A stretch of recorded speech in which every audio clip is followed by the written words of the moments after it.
Hello, I welcome you to another edition of the Seahawks Syndicate. I'm your host, Brando. That's down there, Mookie, Dan, Bryce. We welcome you.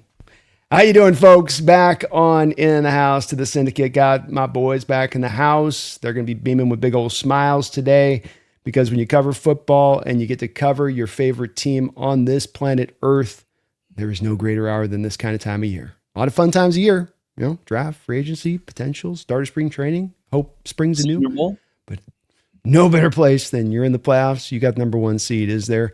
So, look, we're going to get into a lot of stuff tonight, a lot of places to cover. We got some breaking news to look into with you guys, but I want to vibe check right now. I want to get a feel for where we stand. Mookie, let's start with you, man. How you feeling here? Coming out of this weekend, where we stand, having a chance to contemplate as we do with this past year a little bit more than you would on the week to week. You're in the middle of it, just stuff constantly going pump, pump, pump, pump, pump. Just get that little bit of a week to think about it. Where are you sitting? Confident and nervous at the same time. The confidence is, I think the Seahawks are going to win. Spoiler alert for our predictions. I'm pretty confident that they'll win. The nervousness is, of course, if I'm incorrect, because let's face it, this is 3 playoff games in a row. Seattle's faced a division rival. The Rams' embarrassments in the COVID year, the 49ers again in 2022, they were pretty heavy underdogs. And after the first half, that was kind of like what we expected.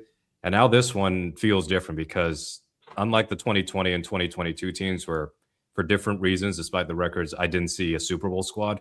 This one I do, and I don't want to have a season as great as the regular season was end in such bitter, disappointing fashion, mostly because of what could happen to my social media and the field goals comment section afterwards. So nevertheless, though, I'm just geared up. I actually prefer that this game is on Saturday than a Sunday for some reason. Me too, as well as for the fact that it's making the Niners play 4 games in 21 days, which is a little tight. Dan, where are you at coming off Wildcard weekend? I cannot wait for it to get here. Can't get here fast enough because the reason is this whole week and a half, I've just been riding this wave, right? I've mentioned many times, I know I've talked about it on the show that I felt like we were going to be experiencing this next year. That's kind of what I thought we were working towards. And to me, this is a year early. Never expected them to win 14 games and challenge for the number 1 seed.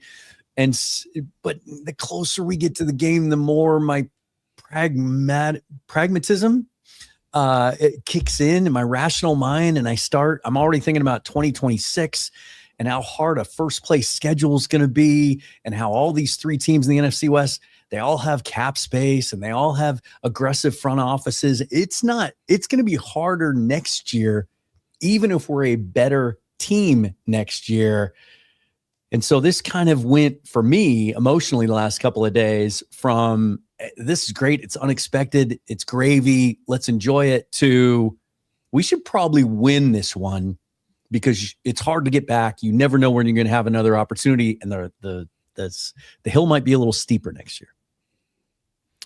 Well, and to your point on that, I'd like to hear from Bryce because I'm getting asked a lot this question. I'm going to go back to you two guys on the same question that I didn't prep you guys before. That's what we call a curveball.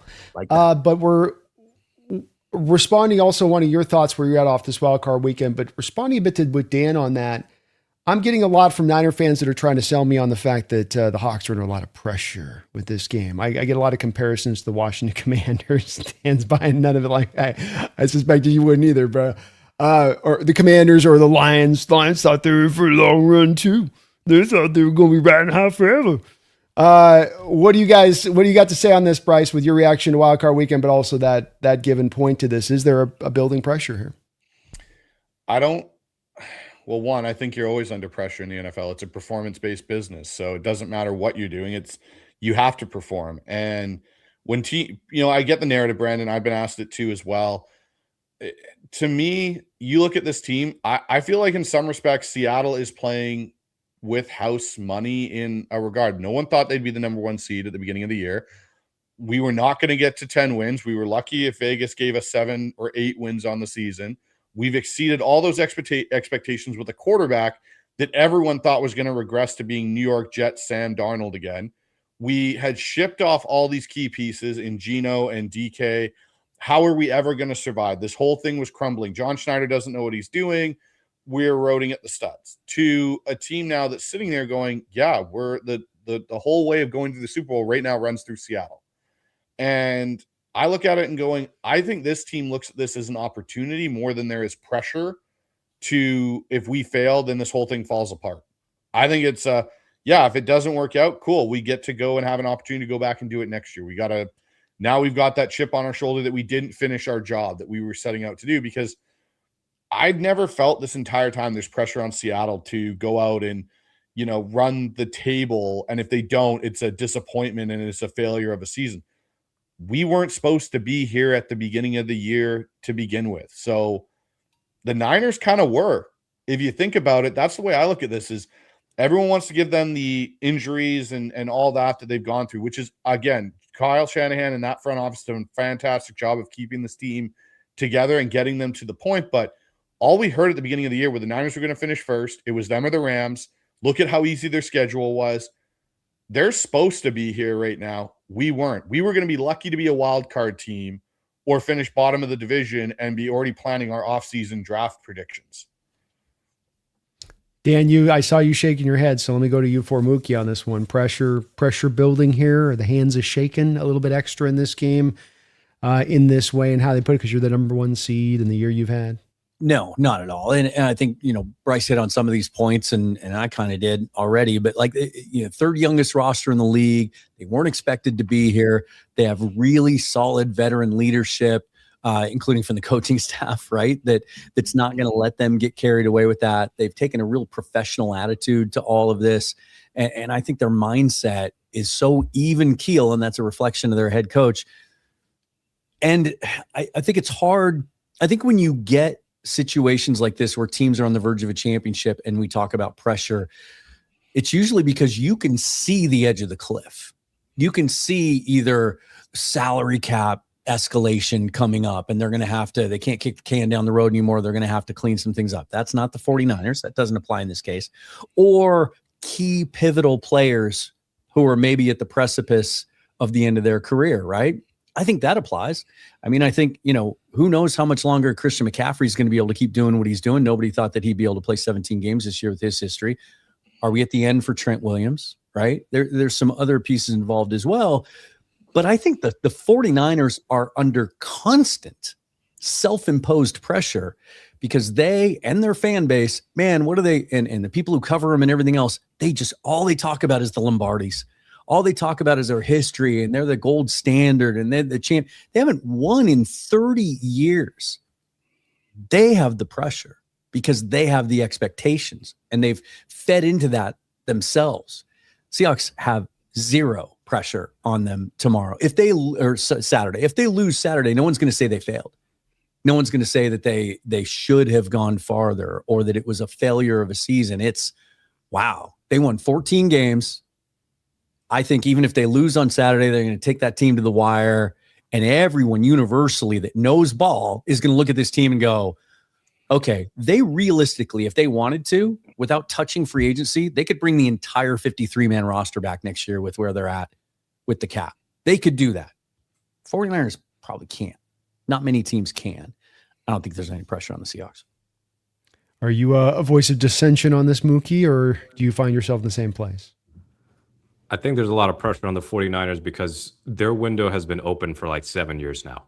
From 2019, which is when they had their first of 2 Super Bowl losses under Kyle Shanahan, to now, the only times that they've been bad are the years where they have been extraordinarily injured, meaning the 2020 season and then last year, where it felt like everybody was on injured reserve, and it's really hard to get out of such a hole. And then this year, they've had the same thing happen to them in terms of injuries, but now they're making a run at it, and they have a chance to get a home Super Bowl if they can really pull off this remarkable run.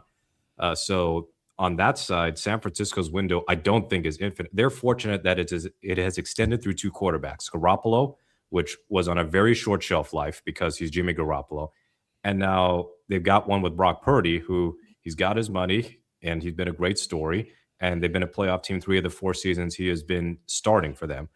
With Seattle, there is going to be pressure in the sense that it's still 6 years without a playoff win.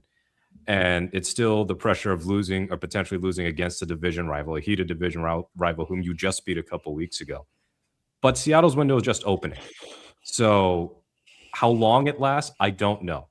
I think really nobody truly knows. And as much as I think Sam Darnold's a good quarterback at this point, would he be someone you consider to be at the same level of a Patrick Mahomes or a Josh Allen, et cetera, for whom the Super Bowl windows for those respective teams are going to be longer just because they're on the roster and they're healthy for the most part? Obviously, Patrick isn't right now.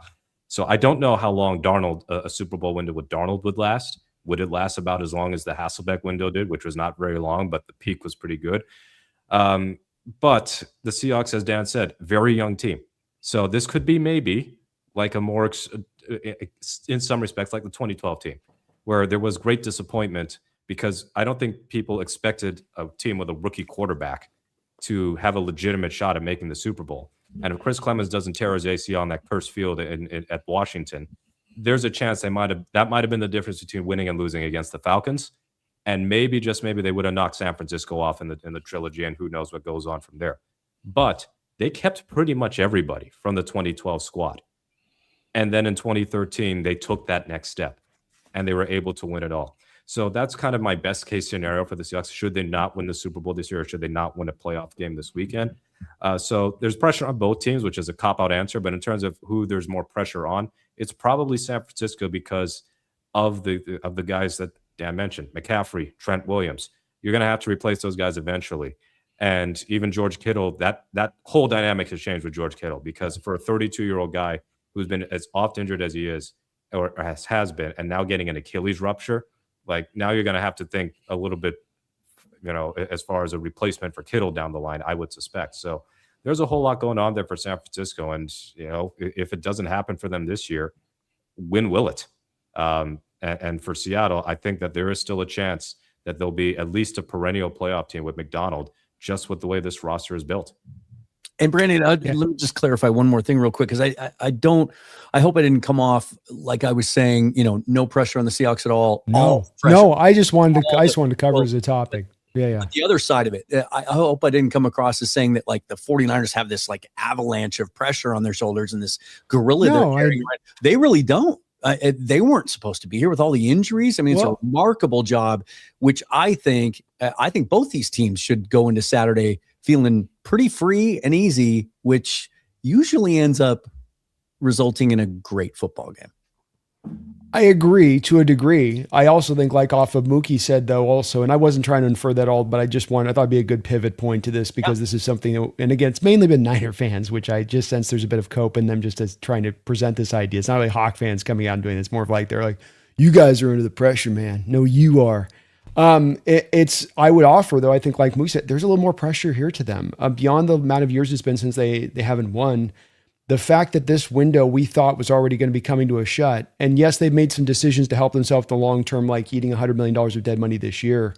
But you guys all just chopped it up well with the amount of just pure retirements that they could have off on the board. And you know what happens if all three of those guys retire that have recently all been paid? Yeah, no, they might not make the playoffs next year. $53 million of Brock Purdy comes into bloom. Yeah. I think that there's a level of pressure, and you can feel it in a particular argument, and it's the argument of, is it the collagen or is it the substation? You're in that debate of that fan base right there. I think you're sensing right there at the heart of it. That's pressure right there, baby. I can see diamonds being formed out of that stuff right there. I think you touched on the key word there. It's fan base. I don't think the players feel any pressure, or the organization feels any pressure. This is a reset year for them. They got all that money off their books. They purposely went out and weren't aggressive in free agency, and they're trying to clean the books off a little bit. It's this insecurity, this fight that we're getting from the fan base, and I'm sure that you've all experienced it because I can't avoid it.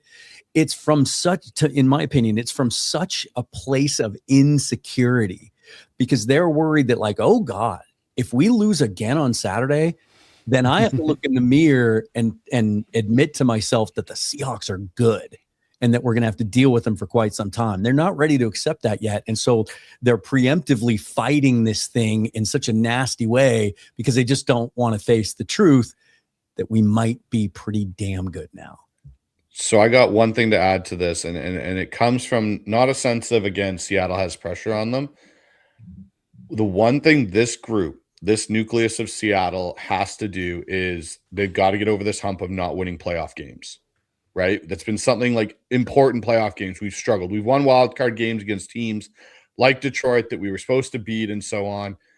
But when it's come to NFC West, we've lost to the Niners last time we played them in the playoffs, and we lost to the Rams with John Wolford starting that game in the COVID season.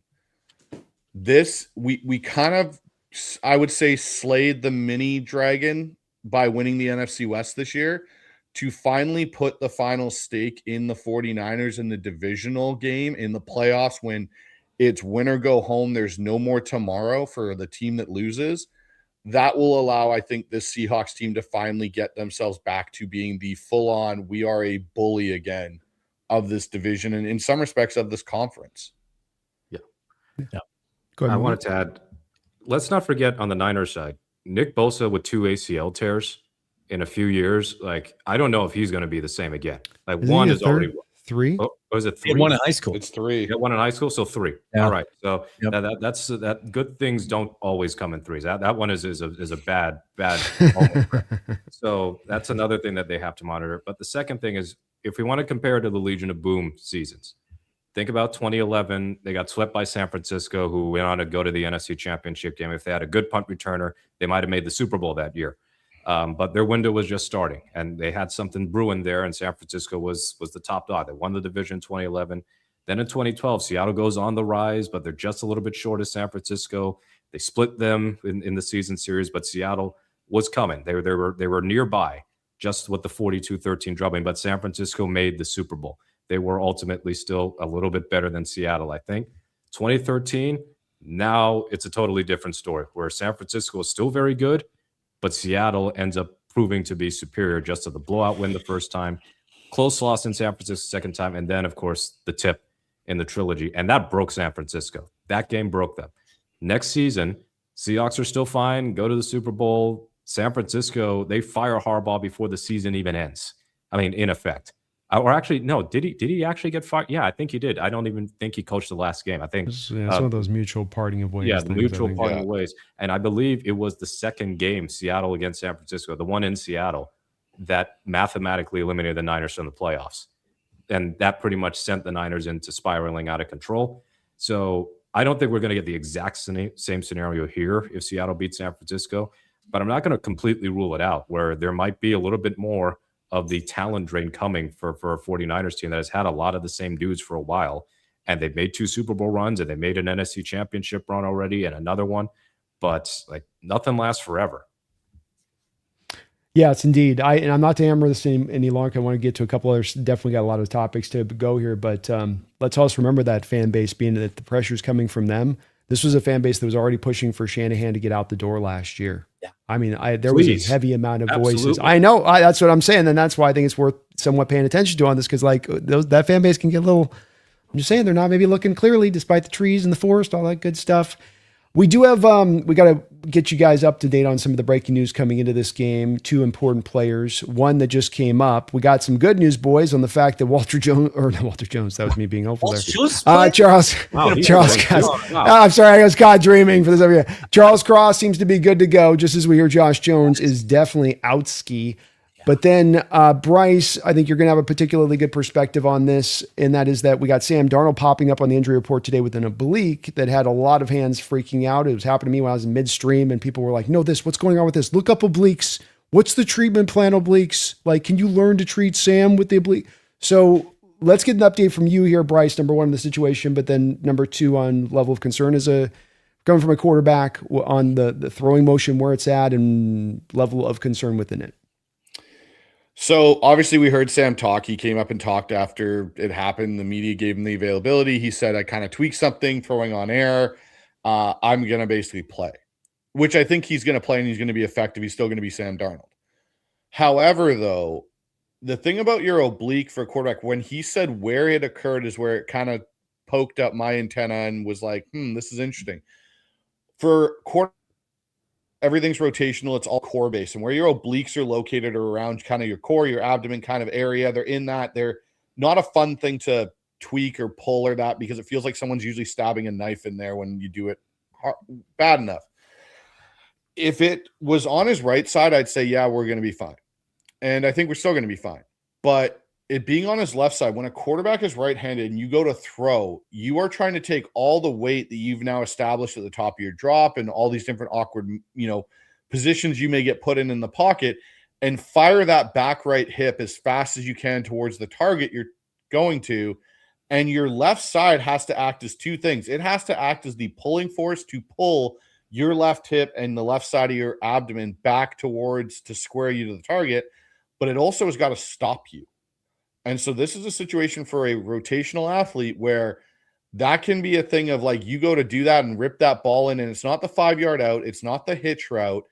It's you need to put this ball on a 2-layer over the linebacker in behind, that linebacker onto the face mask of JSN 15 yards downfield on an in break. And you might feel it, and they can try and shoot you up and try and limit that, how much it is impactful, but you get hit, you do things, it can start to wear on you. So it'll be interesting to see if Sam does a lot of rollouts in this game, because that aggravates it a lot, especially going to your left, is you now have to try and turn so much more to get that rotational force. We may not see, depending on the severity of it, we may not see a lot of rollouts from Sam in this game if it's significant enough. I was thinking about that, especially rolls to the left. I just would seem logical that would be the biggest stressor on that muscle.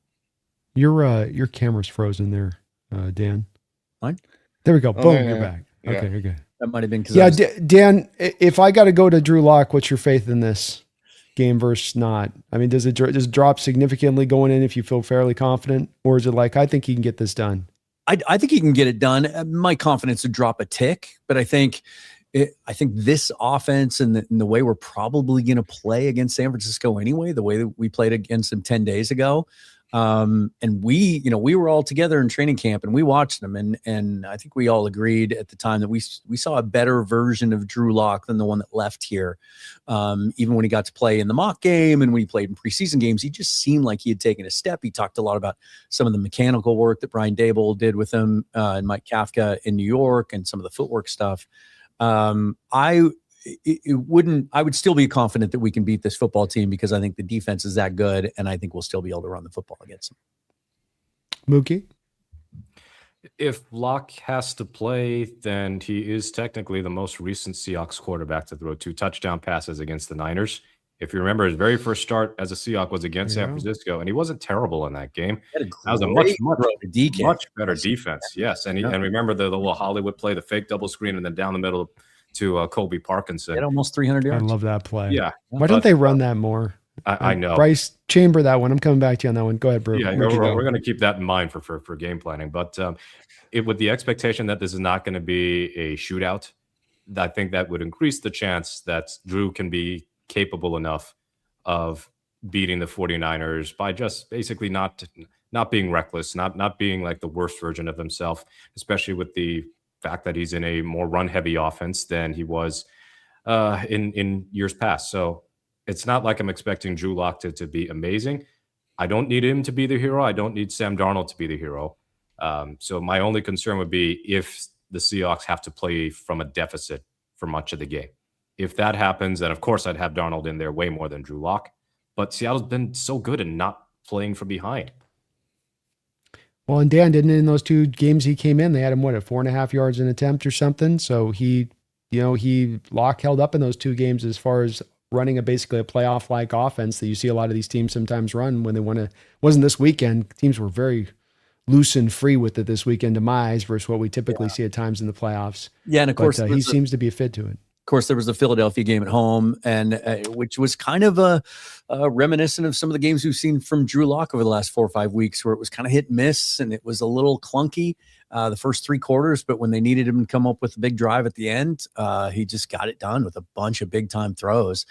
One question that I would have for Bryce is, if you're unsure at all about the stability of that oblique and how much you trust him to just let it go. As a play caller, how are you accounting for that early in your script to kind of not just kind of get him warmed up, get him in the flow of the game, but also for your edification as a coach to be able to see, okay, I can run the full call sheet. He's good to go. You're really going to figure that out in pregame warm-up. It's not something where he's going to get better throughout or it's going to get worse. It's just going to be there. It's like, how do I put this? It's like one of those situations where you get a really bad Charlie horse and you're kind of just stuck with it. Like it's tight. You can move, you can do things, but the pain doesn't get much worse and it doesn't get much better instantly. It's just kind of there. It's the same thing with the oblique. So it's how do you manage that pain or that discomfort? And you're going to find that out in pregame warmups. You're going to have him, and and if anyone's at the game and they get there early and they see them in warmups, like see what they have Sam doing, because he's going to be out there, and some of the throws, it's going to be awkward body throws. It's not going to be, hey, he gets to the top of the clean pocket and rips the ball. It's going to be that he's now off his platform. He's rolling to his right. Like a prime example of a throw that Sam may struggle with is the one he made, the 24-yard completion in week 18 to Cooper Kupp moving to his right. It's that getting out of the pocket. It's that violent movement to move and be explosive and then get out there and then throw back across my body. Well, to do that, you're really pulling your left side of your body back to get that rotation through. That's where you're going to see if Sam's got limitations to it. It's not going to be on the easy quick out or in break. It's going to be on those throws where it's like, hey, you're being forced to be athletic and move and use muscles that don't regularly get used. And so for him to pull it on air, it had to be him doing something maybe abnormal to what he normally does. So, hey, I'm rolling to my left, and maybe they've changed the dropout at 12 yards to now, hey, we've noticed something with the Niners. We're going to run it at 15 and drop out. And now Sam's trying to put a little bit more on it and just it tweaked. And why don't they call that screen anymore? Oh, I knew you were coming back to that, Brandon. Remember the Niners ran on us that year too, and the Niners were successful with us. So they hit us we with don't it as run well. a lot of I don't know. I look at it this way. If you're running that screen, remember at that time, Colby Parkinson, was he tight end 2 at that time, or was he tight end 3 still at that time? Was Disley still around? Disley was still around, wasn't he? Yeah. Yeah. So right now without Arroyo, are you comfortable in calling that to Callerup or Brady Russell? Or Saubert? Well, no, but we've got Arroyo off the freaking thing. He might be active this week. No, he's out. They already said he's out. Yeah. They ruled him out because of Josh Jones's injury. Because if you had to bring him up, you had to cut somebody. Yeah, I was figured they were going to, because it's a number you need to keep the other, and I'm glad they did. I don't want to take Saubert off the field for what he brings for a blocker and how good your run blocking is going to be. Here's potentially another aspect of the Sam Darnold thing. If they have any doubt an hour before the game on Sunday or on Saturday that he might be able to make it through the whole game. Oh no. Don't you know say what it. That might I already mean? said it, but I Don't said say it. Yep. Don't say it, Dad. Sam becomes the emergency quarterback, Mookie. That's what he's saying. We might see the package. Oh, the package. The big package. The mythical. Mythical. Yes. No. We have almost legendary, legendary package at this point. All the plays they had drawn up. No, this is what they're going to do. They're going to roll out the Seneca Wallace play from the NFC Championship game versus Carolina. They're going to run Milroe down the left side, and Drew's going to lay it out, or Sam's going to lay it out to Jalen. Watch Milroe have an insane freaking hands. Yeah, he's going to rock. He's basically going to be like as you said, the new Seneca Wallace for a day. So everybody's going to somebody in the comments release the package. Yeah, that's what I say when it's delayed by FedEx. The way McDonald seems to like to toy with teams and be coy about these things, I could see them having Milroe active on Saturday just to plant that seeded out with the Niners at kickoff. Like, it wouldn't shock me. If I was the Niners, I'd be cheering for you to put Milroe, considering what happened last time we ran him out there against the Niners in week 1. Yeah. Yeah, I definitely don't want to run the packages. I'm okay with the cloak and dagger stuff, but then that was good. We got him faked out, guys. Milroe, also, if he's not active, I think that would be just another indicator that the team's pretty confident he's going to make it through the game. Indeed. We did. Sorry, go back, Bryce. Well, I was just going to say the fact he was there for media availability. he's playing. Yeah, They're going to find a way. it's He's good. going to play. And thank goodness he said something. Like we've seen pitchers, kind of push through when they feel a tweak before. Let's just hope this oblique injury ends up like Derek Hall's and not Brian Wu's. Amen to that. Oh, We did get at least a little bit of a counterbalance on the seesaw of news with this, because while that jumped up as a blip, all of us kind of got through this week a little bit of going into this going, okay, Kittle's out and they're down Bosa's, and their inside linebacker cores to 5 and 6. And then we get the start of the week where Fred Warner starts doing his redemption tour, like he's trying to bring that energy out, almost like he's trying to, secret style it all, speak it into being. And you're going, wait, and you start doing some math. But Mookie, we actually got some news here in regards to Fred Warner at the same tandem time as Darnold, didn't we? Yeah, contrary to popular belief, looking good in regular practice drills and not actual 11-on-11 stuff does not prepare you for real football. And so Fred Warner will not play. He's been ruled out. I can't believe that was really a story, that the idea he would play this week. And frankly, I don't think he plays next week either if San Francisco wins this game.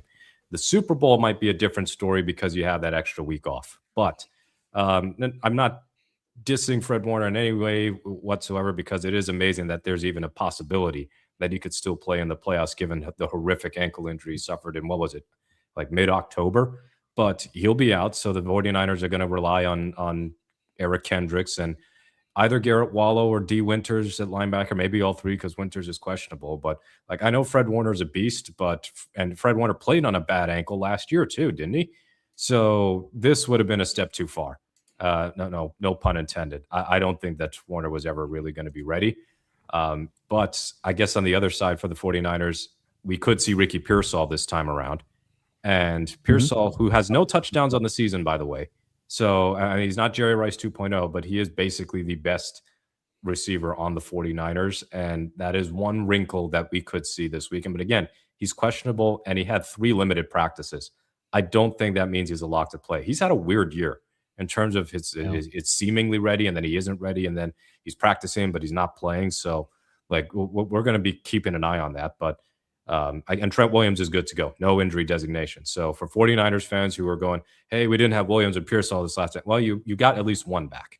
And if Pearsall does play, then we'll see how it goes. And if it still ends in a Seattle win, I don't know what more you can say. We didn't have Kittle. Fine. You haven't had a Kittle in a couple of other games. The Seahawks beat the 49ers too. True enough. I think they've got some other spots that are in as good a health as you could ask. You mentioned the offensive line, secondaries. I know Seagulls, but hey, Niner fans are saying Seagulls better to me in my chat than Jair Brown with a loss there. Dan, to your mind, what's this Niner defense like difference-wise from a Fred Warner? We saw it a little bit, of course, a couple weeks ago, but we saw also a Niner defense play pretty well with Kendricks and Wallow out there this past week. They do. And I'm sure you guys have heard some of the same thing. I've had Niner fans tell me this week that Kendricks and Wallow are an upgrade over Winters and Bethune, and that they're better, and that they lucked out. They did get. Sometimes you have to be lucky and good, and that they were able to find. I think they signed Kendricks 4 or 5 weeks ago. That they were able to find like a solid vet like that, basically off the street at the time. That's not something that's readily available usually. And so, now they're thankful that they have it. I wasn't worried about Warner. I talked about it with Rob Guerrero today from the Gold Standard Network. Like, even if he had played, which, first of all, when they said it was up to the doctors, that's when I knew that it wasn't probably going to happen this week. Like, all you have to do to remind yourself of how ridiculous it would be is go back and watch the injury again. Now, that's a fun thing to do, but you cannot dismiss or downplay how severe that injury was. And it's one thing, like Mookie said, to be able to run around on a practice field, or Bryce, you may have said it. It's another thing to be able to take on blocks and stack and shed and have guys coming at you. And that's just, man, it's, even if he had played, he wasn't going to be Fred Warner. And I don't think they put him back on the field unless he's at least 90% of Fred Warner, because like we were talking about before we went live tonight, like maybe then you get that extra 10% boost to the team for him being back out there. But I was impressed with the job they did against Philadelphia. Now it's kind of apples to oranges, like how dysfunctional is the Eagles offense versus how much better did the 49ers defense play. Like, did a nice job of limiting Saquon on the ground. And it's easy to forget sometimes, but AJ Brown catches a couple of footballs and we're having a different conversation today. It wasn't like it was a dominating performance, but it was solid. And I thought it was a good way for them to bounce back from the week before. And I expect them to, to be solid again Saturday. Saleh will have a good plan and he'll get his guys to play. I felt like Bryce, from my perspective, watching Kittle, just building on this kind of point of things, that when you see him sustain that injury, you're seeing him favor the other leg and then land hard on that leg. It reminded me of Daniel Jones, the injury he sustained this year, where he's got a broken leg and then he snaps the other Achilles, the other leg. Really kind of felt like to me that there was a little bit of this at play when I'm thinking about Fred Warner with this. Like, man, it's going to be a bad look if you put him out there. And this now happens with him a week after Kittle, and you didn't kind of come in there to take care of these players. You let them almost kind of determine when they weren't going to play. Yeah, and I don't know if you guys saw the photo of Kittle, like it's a black and white photo, and he's sitting on the medical table in the locker room, and you look at his left ankle, which is the one that was the prior injured one, and it looks basically like it's 3 sizes the size it should be. And then obviously he tears his Achilles in the other leg. Like, if you don't protect these players from themselves sometimes, like, I always go back. I don't know if you guys have watched Any Given Sunday with Al Pacino, and you look at the medical way that they treat the players. And basically it comes to the point with Lawrence Taylor's character where it's like, you have to sign a waiver that if you basically die on the football field, you can't sue us. But like, the way that they deal with these players, and sometimes you got to protect them from themselves. And if you put Fred Warner out there and he's not 100%, and yes, he wants to be there and help his teammates because that's who he is, but something goes worse and that becomes no longer just a bad injury, it becomes a career-ending injury, there's going to be a lot more questions to be answered by the medical staff there outside of just the, substations and collagen levels of EMF. Yeah, it's EMF. Yeah, all that stuff. I'm telling you guys, give it 20 years. There's going to be a lot of vindication out there. A lot of tinfoil hat wearing vindicators. I'm telling you. Mookie, in regard to this point, I'm going to want to know all three of your guys' take on this one because it is going to affect into this upcoming game. And that being that, did the Niners do something defensively to solve the Eagles, or was that more about the Eagles' inadequacies coming into the full weight of things? I mean, we're hearing stuff about, I'm sure you guys are hearing some of the same stuff that has your eyes opening for a Super Bowl winning quarterback where they're like, we got to restrict stuff for Jalen at this point. We got to almost like there's training wheels. I'm feeling, I think, on the offense. I'd love to hear what you guys kind of have on your take of that. But with you, Mookie, at the front of it, do you think that this was more about the Niners finding those answers? Or is this more about the A.J. Brown drop ball, even within the context of a rudimentary offense of the Eagles right now? Dropped balls. Drop balls, plural. Solving the Eagles offense is like solving a 4-piece puzzle. I mean, it's not difficult, and that's why they were 21st in points per drive and 19th in points scored. And that's with a very, very good defense, probably gifting them short fields or even getting the odd non-offensive touchdown. So I will credit Robert Saleh because he is doing so much. He's doing as much as he can with a diminished roster to at least have even the backups to the backups to the backups look competent. But when Jalen Hurts operates an offense in which it seems like the receivers only have 3 or 4 routes maximum, and Jalen Hurts will pretty much not throw. Evidently, the one time he wants to throw in the middle of the field is when Dallas Goedert is triple covered with the game on the line. But otherwise, Hurts is... He might be the case study as far as the QB wins thing. And actually, I heard this on Bryce's show with Jason Apani earlier. Jalen Hurts, I've never been super high on him. We know his ceiling is, okay, he's good enough to win Super Bowl MVP in a game, and he's good enough to be MVP runner-up, which I think was in 2022. But he needs so much to go right. If he is not a threat in the running game and or the running game of Philadelphia isn't formidable, then his limitations as a quarterback get exposed. And it feels like he has some of the worst habits of Russell Wilson, except he doesn't have the arm, and he plays too much like the Russell Wilson from the late Broncos, Steelers, Giants days. So I think that San Francisco's defense is not atrocious. They are able to succeed in good situational areas, like the end of that game. But otherwise, that Eagles offense is busted. There's a reason why they moved on from their offensive coordinator. It sucks. And even then, the Niners still gave up 106 yards to Saquon Barkley. That run defense may still be an issue. They still have rookies on that defensive line and CJ Weston out for Collins. So I think that the Niners defense is not like Chicago bad, whereas Chicago's defense without turnovers, we know, is clearly a bottom 5 unit. But the Niners defense is definitely exploitable. The only difference for the Seahawks this time around is you got to finish your damn drives. Like you don't be wasteful. That's basically down to it. Chicago didn't really waste their opportunity. They just couldn't stop anybody. Even the Colts didn't totally waste their opportunities. Again, they just couldn't stop the Niners offense. The Seahawks wasted some opportunities. Otherwise, it would have had a much easier win against the Niners the second time around. Dan, the Niners find any answers here against the Eagles, or is this just love to see your take and a little bit of your take on the Eagles too? Like this, I'd like to hear about this with Hurts and your standpoint of the Eagle team with this kind of sandwich together a bit if you could. I mean, I thought they played a clean game. I thought they played about as well as they can play, given some of their shortcomings on that side of the ball on the roster. But it's hard to say that. And that Eagles offense is a mess. It's dysfunctional. It's a mess. 7 times Jalen Hurts went under center. All 7 times they ran the football. You just can't do that against any NFL team, let alone one with a guy like Robert Saleh calling the shots.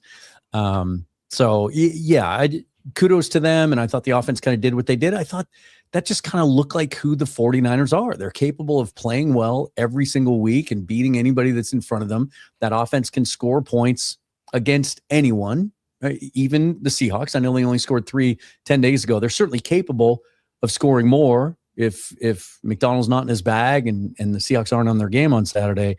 But I think it had more to do with the Eagles than it did the 49ers. We did get a question in the comments about weather Saturday. That's why I wanted to put this up. Okay, there we go. Thank As you, Dan. good as you can ask for in the middle of January in Seattle, 3-mile-an-hour winds, high of 53, sunny all day, no precipitation at all. Yeah, that's pretty nice. I'll take that in Pacific Northwest every time. Yeah, like one of those at some 30 every 30 days sometimes. Well, Bryce, is it a preschool offense Hurts is running out there? Oh, absolutely. It's to me, it's even more of a preschool offense than we asked Russell to run in 2012. Like, it's like whatever you do, don't do anything that's going to challenge you kind of a situation. Like, once teams figured out how to take away Barkley and the run game, and then it was okay. Like, the way I look at the 49ers offense, Brandon, is it's like run, throw up the 50 ball. Hopefully AJ or Devontae Smith's down there and one of them can come down with it. Like, Hurts can win you a Super Bowl if you have everything go right. Everything. And I mean, defense, all those things have to line up perfectly. It's got to be like this well-timed clock for it to work out. There's the slightest kink in there. Hurts isn't the guy that can win you a Super Bowl. Like, I've never been a big Hurts fan. You know, I remember when the rumors were that we were going to trade for him, and I went, he has limitations. Like, he is a guy that relies on athleticism to extend plays to an extent, and then takes his deep shots when teams come up to try and take away the run ability. If you put him in a drop back situation consistently, you're not going to see success with it. And again, I think it speaks to the lack of development of quarterbacks in high school and college. Physically, they're developed. Mentally, they are so far behind where they were 10, 15 years ago. Yeah, I feel as well the same thing with this, and it's just interesting. They still went and got that Super Bowl within that. There's some things, I think, lesson-wise learned in this. The variety of things we'll pick over into the offseason, I'm sure, in regards to some of this, but interesting to get your perspective on this, guys. Mike McDonald has had himself a lot of luck here. I want to touch on you guys here in a second. I want to not get too far behind on donos, but I want to touch here in a moment on some of why he's had success and your guys' level of confidence in his success against this Niner team versus what we've seen a little bit with, of course, McVay on the other side of it. Feed Me, thank you for the $5 donation. And guys, feel free to just respond to this. You guys see out on this. Whoever's got a thought or process. You guys got a little line going through your head, making your brain bigger. So you guys might want to jump on this. Kevin Dotson posted a video of him getting injured, pointing out D-Hall doing him dirty. That's so bullcrap, man. Now fans are calling him a dirty player. What I loved about Dotson's video is he said, first of all, there was a lot of contradictions in a very, very short soundbite. First of all, he said, if I knew he had stepped on me intentionally, I would have stood up. Well, then how hurt were you? Right. And then he said, I'm past it. But then he said, like 2 seconds later, he said, you know, I'll wait until I'm up in Seattle to deal with him or whatever. Well, then you're not past it, are you? Dotson. Look, this is manufactured hate. I think anybody in their right mind watching the video could see that Hall didn't know where he was. And as soon as you can recognize body language, right? We've been watching human beings hang out on this earth for, anywhere from 30 something to 60 years on this planet. And the second he's kind of turning as he steps over him, and then the second he realizes he's on his foot, it's like he tries to jump off, but you could see him lift his body weight up, not to stomp on it, but he's trying to avoid it. It's ridiculous. Whatever you have to do to get motivated to play a game, I guess. But Derek Hall is the least dirty player. And all you have to ever do is spend 2 minutes talking to him to find out what kind of person he is and know that. Yeah. Mookie, Bryce, either you guys. Go ahead. No, you guys go ahead. I was. Go ahead, Mookie. Yeah, so I don't think there was any malice in the stomp. And it wasn't even a stomp. He just stepped on him. And I can see it as, while not intentional, the NFL might have viewed it as reckless enough to warrant a one-game suspension. But nevertheless, like, the only time Derek Hall's really had a real beef with somebody was Jaron Reed last year. If anybody remembers that Bills game, Hall commits a genuinely really bad roughing the passer penalty on Josh Allen. I think that would have been a third down stop as well for Seattle right before the game just got away from the Seahawks. And then Reed and Hall were going at it on the sidelines. But, like, that's it. That's football. Guys are going to get heated at each other. We just don't see it on camera all the time. It's not kumbaya 100% of the way, even for teams that are good. But otherwise, like, Dotson, I got to worry about Chicago because I might be in the minority thinking the Bears actually have a real shot to win that game. We got a Rams fan in the comments saying he thought it looked incidental. So there you go. I've watched it a bunch of times. I don't see it. Bryce, are you seeing the dirtiness there? I don't see it. It's players get tangled up. Hall gets shoved in a direction over Dotson if you watch it from the beginning to the end of the play. And he kind of gets in this weird spot of trying to get out of a situation to prevent himself from getting injured. How many times have we seen a guy on defense stand there, get a shove, and the guy's laying on the ground and he blows out his ACL because he rolls out of him and no one turns around and starts balking at an O lineman for doing anything. He was just finishing the play. Well, in this case, Hall's just trying to get out of the situation he's in, prevent himself from getting injured, and Dotson as well, and he incidentally steps on a guy. It happens. But to go out and be how Dotson's being about it, he's trying to find an edge for himself to get up for a game he may not even play in next week because the Rams may not be there. He might be with Fred Warner. Yeah, I don't get it. See, I think he forgets too. Some of those big guys sometimes forget, like, you're 315 pounds, you're 6'4". You're taking up a lot of this field. It's like trying to avoid stepping on the blob down there. It's just like everywhere. And the guy, like you said, the guy's getting pushed. But yeah, it's whatever you need, I guess, to get up. I do like being in their head as they prepare to play another team. I do like that.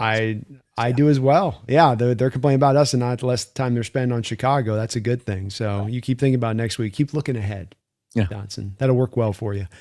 T-Mac, thank you for the $2 donation. Says, go Hawks. Hopefully you can close these whiners out. Man, it would be satisfying, wouldn't it, boys, to go and get this win with the pathway we have at this point, as it would look presumptively. We don't know next week, but man, storybook thing that I've referenced many times over, it just has become even more so, that hasn't it, in the last 5 weeks of the season with how this has all gone.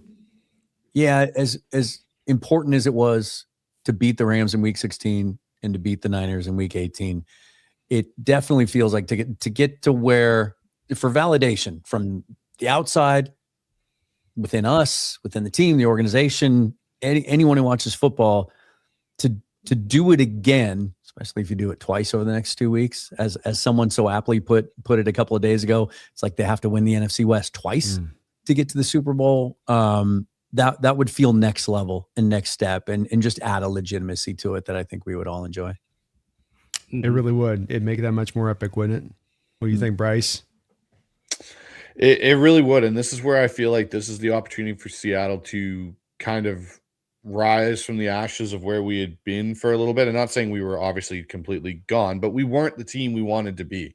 We kept preaching for years. We wanted to get a defense back. We wanted to be physical. Well, we finally have those things. Now it's that opportunity we have in front of us, whether it's 49ers and then Rams or however it is, to eliminate one of the teams that has, for the last few years, constantly just bullied us around. It's going to be pretty vindicating if we can take this and win this game and do it in a convincing fashion, not like oh, we squeaked by an injury-riddled 49ers team. Like, if we actually go out there and handle the business and take care of it. Mookie, let's press this forward on this discussion point. The Seattle Seahawks take down the Niners in grand order this week. They take down the Rams next week. They go into the Super Bowl and they win the Super Bowl on top of it. Dark side defense. Does this season eclipse 13 from a historical standpoint? Oh yes, wouldn't even think twice about it, because there's a sentimental value of it that this is the 50th season in franchise history, and let's face it, from the first season up until 2002, there's about as minimal playoff success and playoff appearances as you could possibly get. Like none with Patera, a few with Knox, and they peaked in terms of playoff success with Knox in his first year coaching, and then nothing in the 90s. You go 20-something years between playoff wins. And then we have the best years of Holmgren, the little lull with the 1 year with Mora. Pete gives us a great time, but nobody expected, I don't think, the Seahawks to be this good. And the metrics bear out that they are an elite team. And if they prove it, and if they can correct some things that have been a problem this season that they've been able to win with anyway, I think that they would go down as not only the best Seahawks team in franchise history, maybe the best Seattle sports team, and maybe at least on the men's side, because I don't want to dive deep into WNBA history, knowing that the Storm have been absolutely phenomenal. But certainly of the big leagues, so NBA, NHL, Major League Baseball, NFL, the Seahawks would be the best team that Seattle sports has ever had, I think, of the 2025 team, if they win it all. I'd be reckoning a guess. I'd agree with you. And, Mookie, what's your beef? What's your beef, man? What's your problem with Arthur Smith? Huh? I think this is because I said on Twitter, because Arizona is apparently interviewing Arthur Smith for head coach. And I said, oh, great. That means Trey McBride is going to be benched for Jonnu Smith instead, or he's going to lose snaps to Jonnu Smith. I think Arthur Smith. It's Tip Ryman, Mookie. Tip Exactly. Ryman. That's right. I think Arthur Smith runs a painful-looking offense, and it has bared itself out across two teams already in Atlanta and Pittsburgh. And let me not get too high. Ryan Tannehill look good. Yeah, I know. I'm over here going, man, he's not been given a quarterback though, Mookie. What about the fact the man can't get a quarterback for his life? Arthur Smith was supposedly a legit candidate for the Seahawks in the offensive coordinator role when they hired Grubb. Yeah, he was reportedly the guy McDonald wanted, wasn't he? Yeah. Mm-hmm. That's right. Well, I don't think he's getting the job in AZ. So part of us having this discussion here, Mookie, is not just about him as a head coach. It's about, hey, this may be your guy number one to replace Klint. To be fair, he might get that job because, first of all, they're interviewing everybody. Second of all, it looks like from their list and from what we know about the organization, the coaching staff, everything else, the number one quality they're looking for in a new coach is someone that will take the job. Arthur Smith might be that guy. Oh, man. We got you cleaning the sewers down the bottom of the ocean and our underwater. You will take the job. Yes, they're consisting of one question. They're like, we just have one question for you. Thank you for taking the time. Hey, it might be the case. You might not be wrong. We offer you the job, will you take it? By the way, since some people in the comments are taking umbrage saying, yeah, the 2013 Seahawks team is still better. Okay, I could make an argument that the 2013 Seahawks team might be better. They certainly had a better quarterback because 2013 Russ is still very, very good. Better running game. But the defense, I think, has now become closer than people are willing to admit because of the run defense and because of how much better this defensive line is than the 2013 one was. I mean, the 2013 Seahawks had some ugly run defense performances, like the Tampa Bay game and the Rams game and a couple others. Go ahead, Bryce. So, well, just to add to your point on this, Mookie, I would say the conversation about the defense is much closer because I think this defense is deeper than 2013. You know who agrees with you? Who? Paul Moyer, who I had on my show yesterday, said this team's deeper, defense is deeper. Said the defensive line is better and deeper than that 2013 team. And this is a guy who's been around the organization for 40 years. I think what would make this year remarkable, and I hope they get credit for it if it happens, is, what have we heard from Seahawk detractors over the last 7 or 8 years? You're mid, you're stuck in the world, the worst place to be in the NFL, right?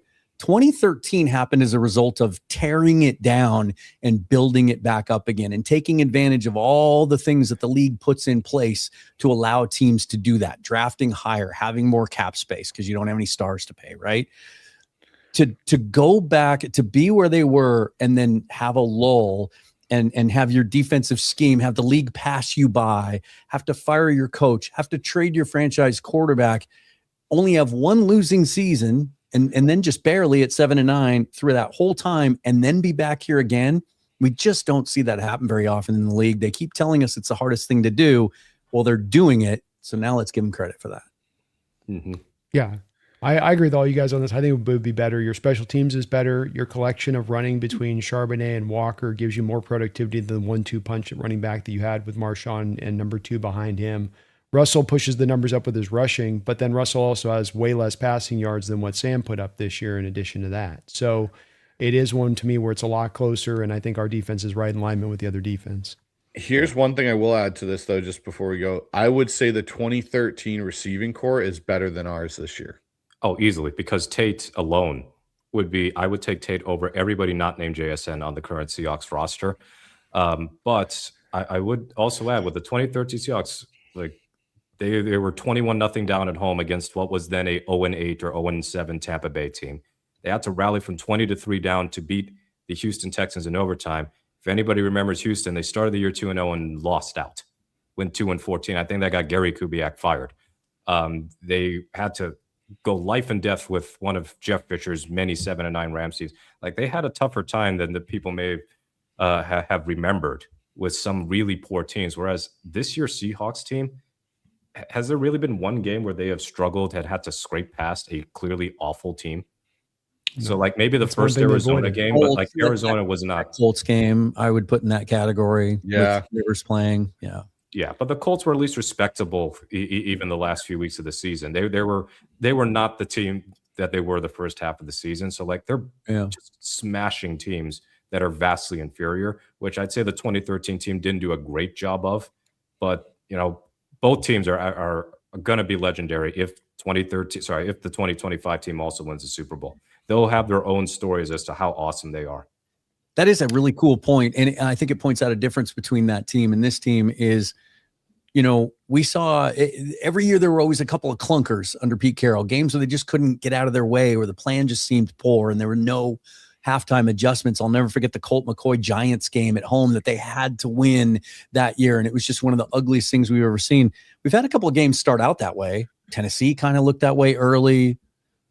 Carolina kind of looked that way early, right? But then it's like, and Pittsburgh looked that way early. And then they find, you know, once they find their footing, then they can put their foot on your throat and kind of put you away. And that's a quality that 2013 offense didn't have. Mm-hmm. It's very true. Dan, to the point on this with Arthur Smith, you know, look, Mike McDaniel, I think would probably be all of us collectively if we had to pick, we got our pick of anybody who was out there and you could just grab, and you know, he's not going to, let's say he's off the table because he's going to be a hot commodity. And you can wink at Arthur if he doesn't get the head coaching job. Like, just wait us out. If Kubiak is going to go, is this who? Well, let me not lead you like a defendant in the courtroom here. Who is the coordinator at this point? As you've had 2 weeks to think of this, that you would want to bring in here if you had your ideal. That's not McDaniel.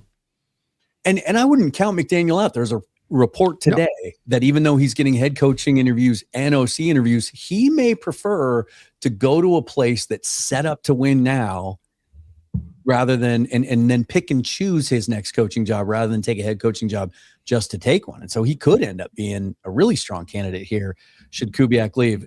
Here's how I would answer that is, and I hope this is the way it goes down, because there's a lot of smoke around Atlanta. Right? There's a lot of people that will tell you that he might not be the plan A there. Kevin Stefanski might be. Jordan Schultz reported that yesterday, but he's the fallback. He's the plan B. To which I also would say, you know, and then I watched his 3-minute podium session today because that's about as long as they all last because nobody wants to ask. He's waxing poetic, but and it's just and it's like it reminded me again. I'm like, that guy's not winning a second interview. He's just ask Michael McDonald about that. He's just not McDonald right. About that. My next favorite guy would be, and the point I was trying to get to and taking way too long, I apologize, is You're good. if if let's say he is the guy in Atlanta, Stefanski turns him down, goes to Miami, whatever, then Kubiak will know, even though they can't announce it or they can't actually hire him or whatever till after the 26th if the Seahawks keep winning, then the team will also certainly know and then, be able to start doing their work. Zach Robinson's the guy, like, ironically enough, if Kubiak goes to Atlanta, he's from the tree. I like the work he did in Atlanta. He had to deal with some quarterback uncertainty, and yet he got a 2,000-yard season, multi-purpose out of Bijan Robinson. He got 700-800 yards. Like, he knows how to manage two backs, right? With Robinson and Algier, he finally unlocked Kyle Pitts, for crying out loud. He got a big year out of Drake London, especially in the red zone, even though he missed 5 games due to injury. He spreads the ball around. There's a lot of balance there. I'm surprised I know he's got a couple OC interviews, but I'm surprised there's not a little bit more buzz. He would be the first place I would turn personally if McDaniel wasn't available and if Kubiak gets the job. Same question to you, Bryce. Who are you at with right now? So I do like Zach Robinson. I've done a lot of study into Zach Robinson. I also like Josh McCown from Minnesota. The only thing I see with both of them is that they do well again with this collective staff, and JSN has another good year. We're continuing this cycle of searching for guys. And I kind of want to take a page out of the Kansas City playbook and what Andy Reid did, which I think was brilliant, is hire a guy that's called plays before, that has some head coaching experience, but maybe isn't ideal to be a head coach anymore, doesn't want that, is good just being a coordinator. And a guy I've done a really extensive deep dive into his history, and that's Mike McCarthy. And he's got ties to John Schneider. They've worked together. John respects him. Yeah. And he's led top-level offenses in the NFL and balanced offenses. He's never really had a number one rushing attack. Okay. But he's had balanced offenses that have finished a majority of the time in the top 12 as a overall offense. He's also got the experience play calling. He's done it most of his career back to when he was an offensive coordinator in San Francisco. And he's also got a track record of doing well with quarterbacks. You look what he did with Dak Prescott and developing Aaron Rodgers and, working with an older Brett Favre at a point. Like, he's got a track record of doing it. I feel like if you hire Mike McCarthy, you're probably not looking for an OC until you're maybe ready to hire the next up-and-coming guy because Mike McCarthy decides to retire. Well, Mookie, since you hate Arthur Smith, who is your guy right now in the moment if there's a replacement needs to be coming in? I haven't thought about it too deeply, but I think I got to go with Arthur Smith, guy from Pittsburgh. No. So one kind of sort of left field, Mike Kafka probably not going to be staying with the Giants. It looks like Monken is going to go with Harbaugh to New York. Keeping Kafka in that back pocket because Seattle was super interested in him really the last 2 seasons. And I doubt that Kafka is going to be a head coach this year or this upcoming season. I don't know if he necessarily will fit exactly what Mike Macdonald wants to do in terms of philosophy and scheme. But McCarthy, by the way, I think has an interview with the Titans for a head coaching position, but I also would be very surprised if the Titans went that route. I think they'll go for an experienced coach, but I don't know if McCarthy's necessarily that person. With Zach Robinson, that is kind of an interesting situation because their offense really underperformed in terms of points scored, and their third down offense was terrible, but they also ran a distinctly different offense with Cousins after Penix got hurt. So it was funny. Last year, they would not run any play action with Cousins, and it was pretty clear now with hindsight that they were doing that because Cousins couldn't move, just coming off that Achilles injury. Well, with Penix playing, Penix not the most mobile guy in the world, maybe even less so now with another injury, they were going so pistol heavy and not really doing play action a lot. Cousins comes in, and it's like the Minnesota offense all over again. When Cousins was still in Minnesota, where he could do the play action stuff, and they were doing it at a higher clip. And the offense did get a little bit better as the season progressed. So I think if they go in-house, Rick Dennison has called plays. And I'm not saying that he's been a deeply successful offensive coordinator, but he was Gary's coordinator in Houston and in Denver when they won the Super Bowl. The problem there is that if Kubiak goes, I'm almost certain Dennison goes too, because Dennison has gone wherever either Klint or Gary has gone. So that's just one thing that they have to consider. Jake Peetz has not called plays for like a normal game flow thing. I think he's called some plays when he was still at the Rams, right? No, he called plays in Carolina. Oh, in Carolina. Okay. And he was an offensive coordinator at LSU when they had one of the best rushing seasons for themselves down there. So he has called plays. He just hasn't done an extensive amount at the NFL level. Yeah, so I'm still intrigued by the Pete's possibility. It is going to be very intriguing to see what happens the next couple of weeks, because it's not just like Kubiak going. I know we might touch on this later, but with so many head coach vacancies, also means so many coordinator vacancies in all likelihood. We could see the staff get rated a little bit more than just Kubiak going. And I'm talking on offense and defense. So I got one thing I want to just. Oh, go ahead. Hold Brandon. on, I didn't get an answer from Mookie. You didn't answer the question though. Mookie. You gave me all the options out there. Yeah. Who do you want as the next OC replacement, not named Mike? Daryl McDaniel? Bevel. Exactly. He's free too. If I could, I would say McDaniel as an OC. No, I said no McDaniel. No McDaniel. Darn it. I would try. Yeah. I would try. You don't get to pick McDaniel. We'd all pick McDaniel. He's off the board. Who's the guy you would want to go with as the next guy there? I would like to keep Pete's and just promote him to OC. I think that there was probably some consideration about that when Grubb was sucking out loud last year. And maybe this is going to be like his shot. And it would still essentially be within that same tree of sorts. And I don't think that they would have to change a whole lot in terms of how they want to run their offense.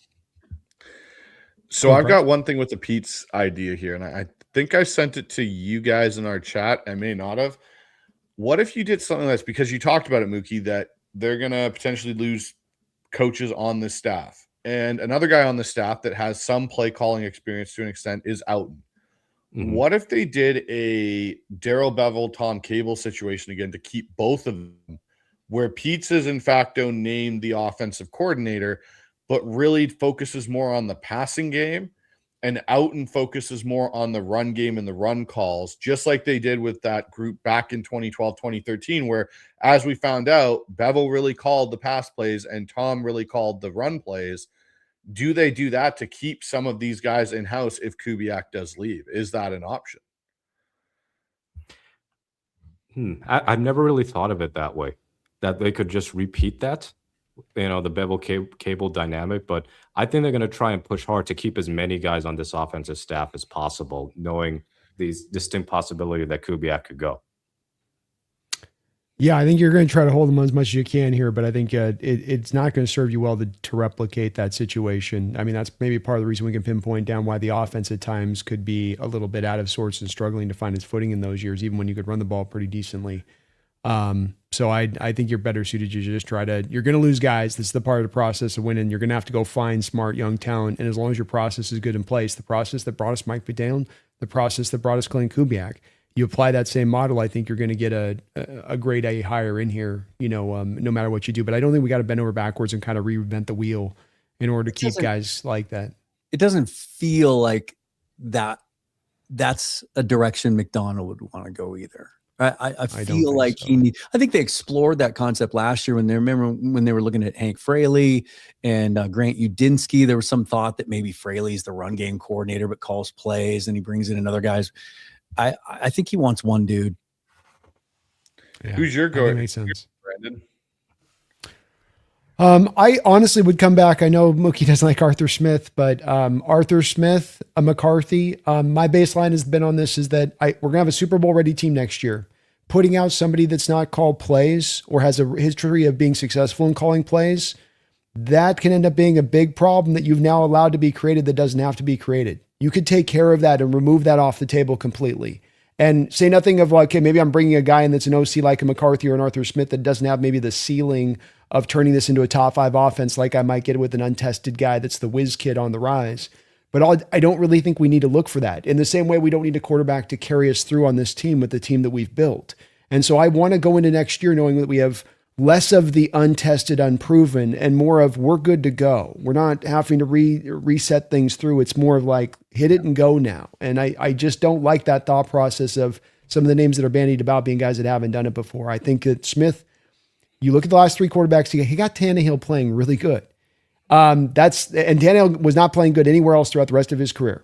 So before he got there and after he left and after Arthur left, never in the same kind of place that Arthur was able to get. I'm not saying he had him playing like an MVP, but They came in a couple of years ago into our house with him and Arthur as the OC, and that Tannehill was tearing us up. In fact, his receivers dropped a couple of passes, or I think he would add damn near 400 yards passing on us. Now it's Arthur Smith calling the plays on that day. He's a guy that will run the ball. He's got a creative rushing attack that's unique to himself. He's been given crap-tastic quarterbacks on top of Tannehill. It's gone to, what we got, Russell Wilson and Justin Fields last year, and before that, Desmond Ridder. Yeah. Desmond Ridder, are you kidding me? Marcus Mariota? Who's making those guys functional? Who's making those guys good? Yeah. So it's like, I think that he's going to come in and I think he'd be able to solidly put your feet on the ground. His philosophy marries to how McDonald wants to run offense with the balance of the offensive rushing attack. One thing that gives me so much confidence, guys, in this, not to go on a long tangent, this weekend's wildcard matchups, all of the teams that won had 25 more rushing attempts in the game. Every team. And those teams that lost, every team had less than 25 rushing attempts in the game, except for one being Philadelphia. Seattle Seahawks this year, only 2 games they didn't rush for 25 times or more in a game. And one of those times was 24 times. So it's built in. It's part of the establishment we want to run here going in the future. And he would be able to embrace that. He wouldn't be like, well, he's getting past happy today. He'd understand, and I think it just all work contextually really well together. Let's keep it moving here. We got a couple donos backing up here.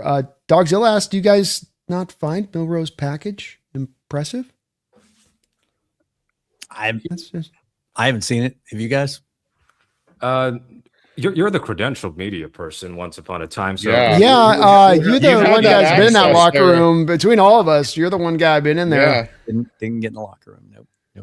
No, like, all right. Yeah, we're just always count on Dogzilla, can't we? Yeah, package out within another year or two, maybe. We need to give it some more time to grow in. Yeah, exactly. Thank you. I was looking for something different, man. I was trying. Shane from Down Under. Shane, thank you for the $3 dono, man. Appreciate you. Says, hey, Dan, been busy. Sorry, I haven't been around. He's been out there playing the guitar, singing for folks. Well, get it. And getting excited about the Seahawks playing in Australia next year. Let's go. I know I got Megan Mod in my ear about flying out there. So I don't know. I might get talked into it, boys. So we'll see. If we get the game, we'll see if we're going to get the, we'll see. Black Thought, Brown Dreams. Thank you for the $2 donation. I love the tweet from 7, not yet SF54 BDE. I think is that Chena's one to Fred Warner where he said, "Oh, yeah.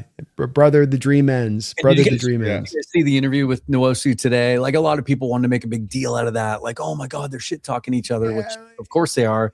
But they're very good friends. They go way back to when they were recruited to USC together and basically made their college choices at the same time and everything else. So that was just 2 dudes giving each other a little crap. I think Uchenna knew though also a little. That's that confidence that's seemingly permeating from this team. I'm feeling, and I could be just in my stuff here. Okay, so I'll admit that, but like, I also think he's kind of been around the block enough to know that kind of tweet and that the way he put that. It's a fun. All you said was true, 100%, Dan. Not taking away from that, but just that he's also like. I think this team doesn't want. That's that whole pressure thing coming into this game, and is the pressure on here? Is the pressure on there? I just feel like no, they're walking into it and they're going. We're feeling good about where we're at, and we know we're this good. Like the LOB, when they got to the end of where they were at that season, where that defense just wasn't just that they were great and they're confident, they're cocky. You could really feel they weren't just talking themselves into it like some defenses maybe sometimes were, but they could really truly know we've earned the right to be in this place and in this consideration. It's a great point. I think it goes back to those 2 signings they made in the offseason. Leonard Williams been a really great steadying force for them. Ernest Jones, even though he's only 25, 26, has been a veteran leader. But DeMarcus Lawrence, Cooper Kupp, like bringing them in to balance out this, 3rd youngest roster in the league. They have a very comfortable, quiet confidence about them. Like they're very confident in what they do. They're not afraid to talk shit, but they don't do it in a cocky way, if that makes sense. Like they're just sure of themselves. And they're not out there trying to talk themselves into it like some of these players we see around the league. Sometimes the smack talk to me kind of comes off as like thinly veiled insecurity, right? 100%. Dotson, for instance. Did I say that? I didn't mean that. So not at all. Or Lenore anytime he ever opens his mouth. Yeah, well, there's another great example. That guy's like popping off, and it's like you're not good enough to pop off number 1, and then you don't really. Then you go out there and you grab onto the receiver the whole game and then get Niner fans posting videos like you lock somebody up while you're holding on for dear life rep after rep and getting bracket help over the top. But I'm not going to go down there, Dan. I'm going to take the high road on this one. We're not going to talk about how Niner fans love to say that he, didn't allow a single catch when covering JSN, even though he only covered him 3 times. Like and 3 times. JSN had 8 catches for 95 yards. And it doesn't matter. It doesn't matter. Oh, it was just in the cut-ups they showed. They showed the one where he got penalized. They were showing the penalized one where he gets called for the PI that puts the ball in the 1 yard and they're like locking him up.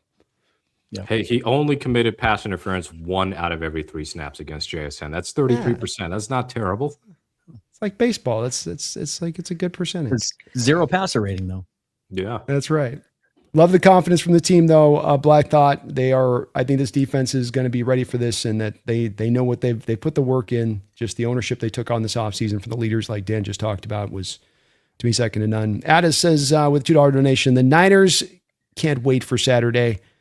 Go Hawks! Thank you for that, Addis. I know all you guys are getting hyped up. You guys get that feeling? I am too, where like you get excited every game day and you kind of wake up and you're like, okay, it's game day. I can feel there's a little energy today. There's a little, all right, here we go. But there's also now when you get into playoffs, it's got that little like, kind of like, oh, it's a little like I kind of got to vomit a little bit, but I'm also kind of excited, but I'm also like kind of worried. And then like every little bit of news you're getting, you're feeling yourself getting pulled a little bit. Or is this just me? This might be just me problem. It's what makes playoff football so great. And it is something I've had to come to grips with this week. Like there have been stressful games the last 6 weeks, but you always knew that, week 16 is a great example. You're down 16 in the second half. There's a moment, I know I felt it. We probably all did. I looked at my lady and I said, I guess it's not going to happen this time. We'll have to wait and hopefully play him again in the playoffs. It's not going to happen. But you knew you had another few games to play. It's the reality of knowing that, like, man, if it's a close grind them out game and you get down to the last couple of minutes and the ball just bounces weird, your season's over. That is a different animal and an intensity that some people that are new to this, some of the younger fans out there might not quite be prepared for. So what you feeling makes it, Bryce? the NFL playoffs the best. You on Mookie? Are you getting it too? No, go for it. I wanted everybody on this one. Oh, absolutely. Like week 18, the worst case is you go to Carolina, and Carolina evidently could punch above its weight sometimes. But like maybe they're a bad matchup for the Rams, but against Seattle knows what to do. But like if they had lost the Niners game, I'd have gone, all right, that's realistically, if they can get a playoff win, that's cool. But they would have to go on the road 5 straight weeks probably. But they were in the playoffs. In the NFL playoffs, this isn't like baseball or basketball or hockey where, okay, you didn't get them in game 1, just try not to lose game 2. The only time it's really dicey is if you fall down 3-0 in a best-of-7 series. NFL playoffs and now the college football playoffs, it's it. You get one shot. That's all for what is this a season that has the fewest amount of games of the big 4 sports leagues, and then one game decides everything each round, straight knockout. That's what makes us crazy every single weekend. Indeed, every game counts, man. Bryce, you also, are you the one calm one of us there? Are you the one in the group that's like, it's just, I trust the team, we're good? Or are you in that same kind of bit of nervous?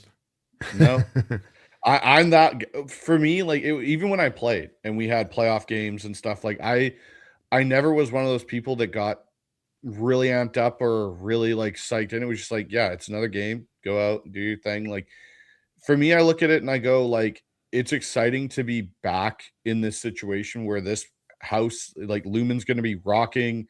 Hopefully they can make it like it used to be at CenturyLink when it was the loudest stadium in the NFL, and they can get and break that decimal meter, which I think they will. But I'm just the one of like, wake up, it's game day. Okay, let's go handle business. Go take care of your job. And it's something that I work with my quarterbacks on themselves is you have to find a way to be even keel. Good, bad, don't ride the emotional roller coaster, which is really hard for fans, and I totally get it. But for me on a game day, I'm pretty much even keel. I wish I could be. It's going to get even worse when we get Saturday. Almost Saturday, I'm going to be a mess. Absolute basket case the whole day. That's why you have us, Brandon. We're your support system. Try being on the East Coast. Yeah, I was going to say, Dan's got it worse. 8 freaking o'clock for kickoff. Yeah, keep your mind busy. I got you, Dan. Dan, I got you. We're good. Who do you guys got raising the flag this Saturday if you had your druthers? Oh, Beast mode. To me, the obvious one, but it's also complicated, would be Sherman. Okay. Right? Like, the NFC Championship game in 2012. Well, I guess it was 2013. It was in January by then, right? And the tip and the play and the sorry receiver and Crabtree and all of that. But he played for the 49ers. I don't know. Now, I think I mentioned on this show last week how fun it would be if Pete did it, which we all, I think, kind of agreed it's too soon and maybe something next year. I'm switching on this, though. I got it, guys. Let me do it on Twitter from a guy with a lot of followers who's reported on the sport, who says he's hearing that it might happen. Let me set the stage.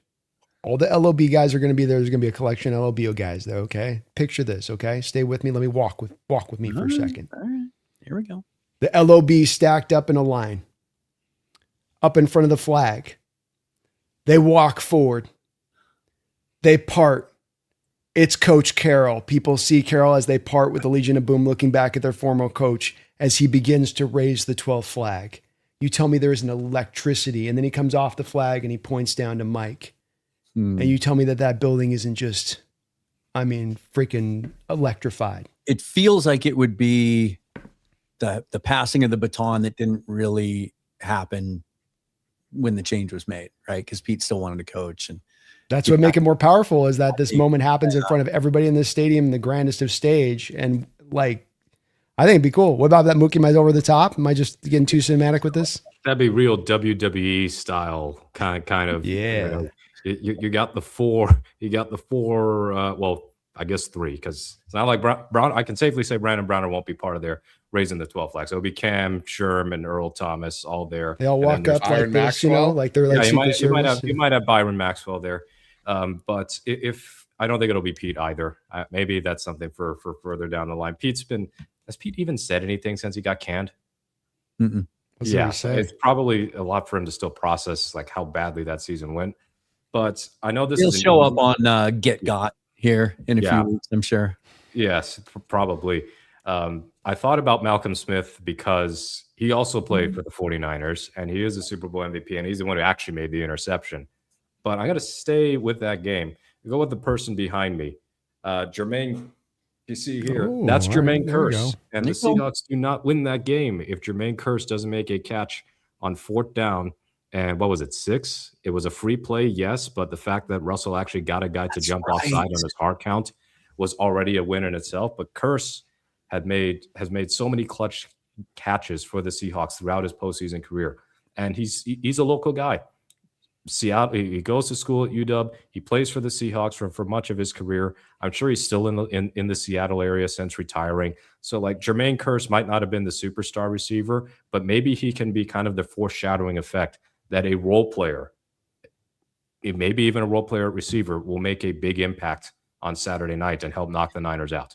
I got one. I like it. Can I get mine first? Okay, go ahead. Maybe you'll steal it from me. Hopefully not. Okay, so you guys remember 2019. We lose all of our running backs against Arizona. Procise goes down, Carson goes down, and we're going, holy crap. Or no, 2017. Was it 2019? 2017? Was it 2019 that they lost to the Niners? Beast Mode came You back. say DeJuan Harris. Yes. You say DeJuan Harris, I swear. No, I'm not going to say don't worry. No. But you get the situation where Beast Mode has to come out of retirement with Turbin. And they bring back the 2013 running back room essentially with Travis Homer. And we're like, okay, guys, we can do this. And they come out of that tunnel. And that stadium felt like 2013 again. It was rocking because Beast Mode came out.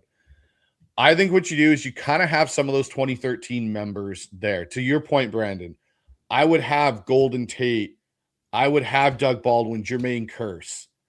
And then I would have Michael Bennett and Cliff Averill and some of those. Like, I'd have a collection of them all kind of standing at the top. And then I'd have Beast Mode because he was kind of that heartbeat that you listen to them all talk about it. It was Beast Mode. You have him, that parting effect with all those guys, and Beast Mode lifting the flag, kind of passing this torch to this team being like, hey, we went when we were the youngest team and no one counted us and we all had chips on our shoulders. Now it's your guys' turn. This is your era to now, like kind of letting that LOB era go. Now it's your guys' turn to go and do it. I like it. Dan, did you have one more? Yeah, someone who's never, ever raised it before. Just double checked that online. I think I'm correct. Who deserves to raise the 12th flag more than anybody this year? And maybe next week could be the better time to do it if they win Saturday. But who would deserve to raise it the most? John Schneider. Yes. This is John Schneider's year. He's never raised the totally flag. with that. Yeah. Yeah. No, I think that's a great suggestion. I mean, he's going to win Executive of the Year. I can't imagine how he doesn't this year. And this would be the perfect time to do that. And maybe next week's, maybe it's Jody next week for all, if we're kind of in that same vein. Maybe. I mean, Paul raised it a couple times in playoff games, right? Big games. And yeah. Yep. He did. And well, technically too, I think he raised on the Niner Conference Championship one, I think, is the one that he did last on. Boklo. Thank you for the $10 donation, Boklo. And he says, did y'all notice Jennings' jacket had Niner colors on the outside and Hawk colors inside when he said he was so excited to play us in his post-game press conference last week? You think he's auditioning? Didn't notice that. I do feel a little bit of the energy for me was kind of like, you're trying to, you're going to have to go do this thing. Yeah. Good. Yeah. I mean, yeah.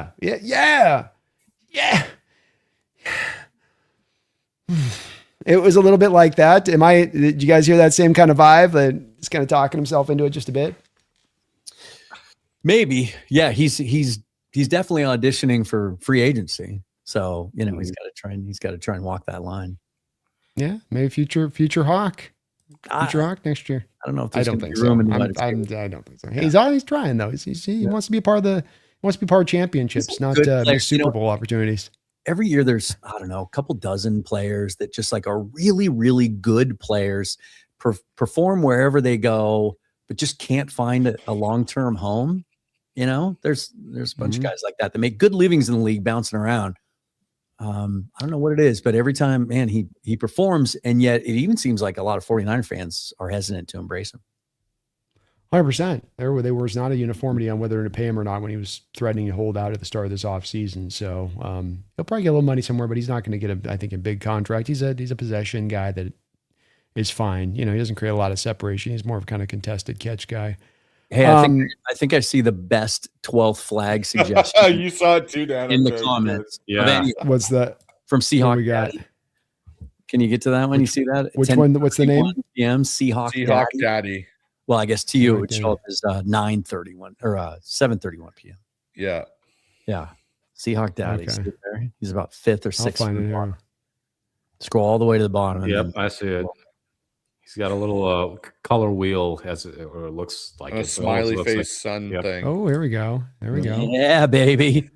Hey, that'd be cool. I wouldn't say no to that. Paid for when you raise the flag, right? Maybe put us up in a room. Might not be a watch party after all, Bryce. We'll definitely come out in the Syndicate suits on that at that point, huh? Yeah, absolutely. Syndicate Leatherman jackets. There we go. There we go. We'd have to. Great suggestion. I think he's got it. He's got the best suggestion of any of these. Feed Me, thank you for the $2 dono. Says, fun question. How many false starts this game? By San Francisco, I assume. I'd rather not guess the number of false starts by Seattle. They've been pretty good with that this year. So I'll go with 3. It might not even be all linemen. It could be like Malik Turner being on the Niners threw me for a loop last week. So if he wants to help the Seahawks after hurting them a few years back with that drop, get a false start while lined up. Like it was 20 years ago. Yep. Yeah, boy, does it ever. I was going to go 3 as well. Yeah, I'm right in that range too, because as soon as, I was tempted to say 5 or 6 because I do think that atmosphere is going to be insane. I've been saying all week, I think it's going to be unlike a lot of younger fans have never experienced before. It's going to be like 13, 14, 15. But, San Francisco's so well coached and experienced on offense, and they have that operation down pat. It's not going to get out of hand. So I'll go 3.5 is my over under. So I'm going to do something. I'm going to challenge anybody that's in the chat or watching this that is going to the game. I expect you guys to get 5. I want 5 false starts. I want this place to be rocking like it used to Gamut's rock. dropped. Everyone wants to talk about how this is going to be this great atmosphere. Prove it. I've had Niner fans in my chat saying, oh, there's going to be so many Niner fans there. And there will be Niner fans. Drown them out. Do what 12s are supposed to do and be the X factor in the game. And then maybe next week would be the best time to do this if we end up playing the Rams. It'd be the ultimate troll job. Because there are a lot of younger people in the stands. There are a lot of younger Seahawks fans that came on board 10 years ago, and they haven't been to a game like this. Remember the video the Rams made when they were still in St. Louis? Mm-hmm. Yes, They showed on the big screen to teach their crowd how to cheer for the team. It was 100%. you would have to find it on YouTube again or something. It was one of the most cringy as they get.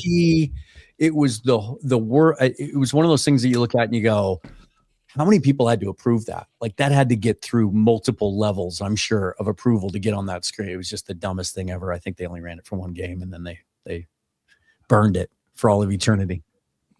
Well, If not you to don't belabor get your false guys' starts. points. Go ahead, Mookie. I was going to say, if you don't get all the false starts, next best thing, force a delay a game or force them to blow a timeout.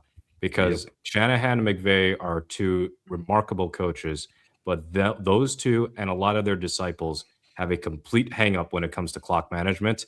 And there is nothing I love for more than for the 49ers to be trailing in the second half and they're down to one timeout because they're struggling to get the playoff in time with like 3 minutes left in the third quarter. Yeah, it's a good point. I think these guys are, hopefully you guys are putting this to your audience as well. Mookie with the field goals on this is just a reminder to everybody on this, not that we have to remind them what to do in the stadium, but that you're in that stadium, you're in there to clock in as much as anything else. Yeah, you're there to enjoy the playoff game, but you can sit on your couch and enjoy it in silence if that's what you want to do. And all of us have been in that stadium in recent years and seen the people in there that are quiet, sitting on their hands, stuffing their face full of food, can't be bothered to be bothered. And this is I have a hard enough time with the regular season on their phone. I have a hard enough time with the regular season myself, but this cannot happen in the playoffs. Regardless of whatever the Niners do to take over the stadium in partiality, which it will be reduced from even what it was in week one with some of the steps that have been taken. If this is up to the full-throated bottom volume of what the stadium can provide, regardless of those fans, it won't matter. But it does take everybody in tow. And when you're one of those people or you're one of those collections of people going, it'll still be done without me here, go home.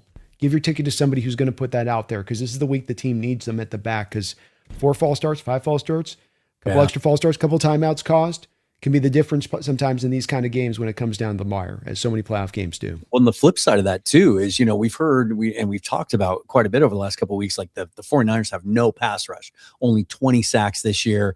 I think going into week 18, I had figured out that only 12 and a half of those came from players who were actually active and on the roster today.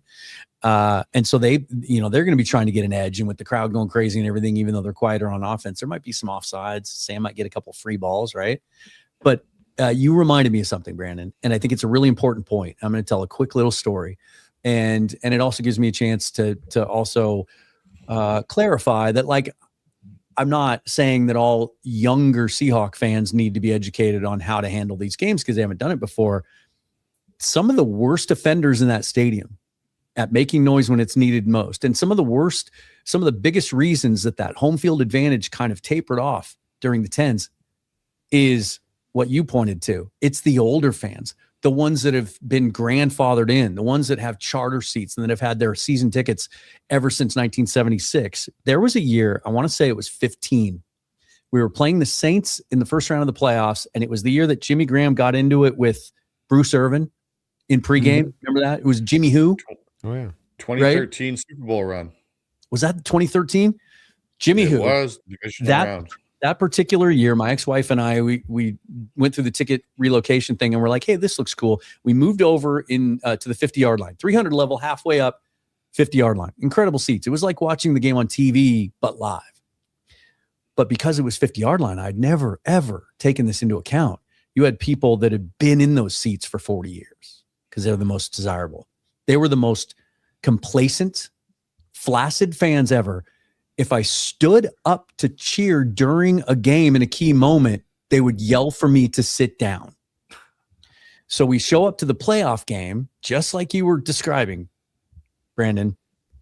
And I like announced my presence.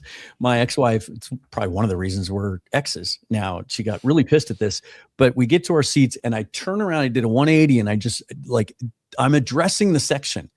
I said, this is a playoff game. I'm standing and I'm cheering. Deal with it. It's some of the older fans that just don't, it's physically taxing, right? It's hard to talk afterwards. It's hard to go to work. It's a long day. I get all that, but that's why you're there. It's why you're there. If you're not going to participate, then watch the game on your 90-inch 4K TV and where you can be as quiet as you want to. I want to piggyback off what Dan's saying there. One thing I think that we sometimes forget, not us, but people that go there, you literally have a jersey number retired because of you. No other franchise has that. The name the 12s, you have a jersey number. No Seahawk player outside of the one that did get to wear it early on has worn 12 since they retired it. It's done. It's over with. 12 is not a number you can ever get as a Seahawk player. Cherish that, but also remember why you have that is because you are a factor, because you are a heartbeat of this team, the city, the organization. So like Dan said, if you're going to the game, and like you said, Brandon, you better make sure your presence is felt just as much as the guys that are playing the game on there because they're relying on you. Stop wasting the fact that we have a jersey number retired because of us. Well said, boys. And just also last point on this, if you're not going, but you know someone going to the game, get this message across to them if you can. It's the communal duty today, the communal duty of next. You have to do a lot of things in this community. Everyone gets to kind of be for themselves in a lot of ways. This is the one time where this is where you need to lock in. Everybody does a variety of different ways. So remind whoever's going to that stadium these messages. This is multi-generational thing. We had a penalty. We forced the NFL to create a penalty for a good time before they realized how ridiculous it was. But that's how level of volume you created in the kingdom at that time, where they said, we got to create a penalty for these Seahawks fans because they're just too damn loud. Don't forget that lineage. Don't forget that history. Bring it into full force. And you might just see yourself forcing that win to happen on that field. Don't be surprised. We've seen it time and time before here in these neck of woods. Let's do a little quick time. Thank you for reminder, Mookie, on this as far as our sponsor goes. And this is going to be a sponsor of both me and my guy Dan here as far as Sleeper. Sleeper's the #1 app running. Dan, what do you think about the Sleeper app? I absolutely love it. It's the best sports app out there. I'm not just saying that because they are a sponsor. No, he is not. They get you more picks, more options than you get some of these other apps out there. And both me and Dan have been kind enough to have been sponsored by them this year. You can use my code NEST or Dan's code Forever. The word and they will match up to number forever. The number 4 ever. Nope. On that one. You didn't make that complicated at all, Dan. No, the word. That was a FOR. Yeah. Viennes was right there, man. Viennes was right there. But use either of those two codes and you'll get 100% match up your first deposit up to $100. But wait, there's more. There's a freebie $20, no deposit needed. Just create a login and they'll put $20 into your account. So $120 from me and Dan when you use the code NEST or the number 4 and then ever. Nope. The word for forever. Oh, I thought you said 4. My bad. So it's not complicated. See, I'm trying to win this code off already by sabotaging made it more Dan. Complicated by explaining it. And I want Mookie, Bryce, and Dan's. How you guys like my picks? We got 1.5 field goals for Jason Myers, Kenneth Walker with over 12.5 receiving yards, Charbonnet attacking those A and B gaps of that wide 9 with over 46.5 rushing yards, and then Juwan Jennings with over 41.5 receiving yards. I'll take it. I'll take it too. I think Jennings will be affected if Pearsall plays, but other than that, I like all the Hawk picks. Yeah, Jennings over 41.5 receiving yards is the only one I'm a little bit iffy on because I anticipate how much they'll use McCaffrey, Juszczyk, and Pearsall if he plays. But other than that, the Seahawks picks I think are all just about locks. Let's just hope that Jennings doesn't get 41.5 or more yards on just one catch. That might be. No. I don't know if he's not got the speed to do that. I don't think he's got the gear in there to get that done, but please do use that code today. Terms and conditions do apply. Please see the Sleeper site for details. Gentlemen, let's get this started off with Bryce on this one. And I want to get through a couple topics still here, so we'll not go too long on this, but I just want to know general where you guys stand on this one. Has Mike McDonald essentially, not fully maybe, but a lot of different ways solved this Shanahan scheme? Or is it just that he's had a good recent run of success and overall in this, what we can still call sample size of games, 5-6 games over the past 3 years? Bryce, you first. I think he's solved it.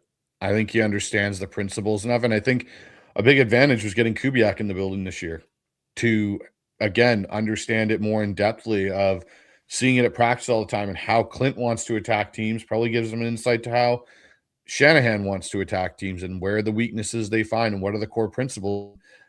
I think Mike's figured it out. I think he understands, how to confuse it, what to take away, like what are the priorities of taking certain things away from them that are easy gimmies for them and make them work for everything. And you saw it in week 18, and I know week 18 is a while ago, but they really only had one drive of any sustainable success against this defense. And again, they took it away. And the biggest thing I think he's done to make this, Shanahan team struggle is they rally to the ball.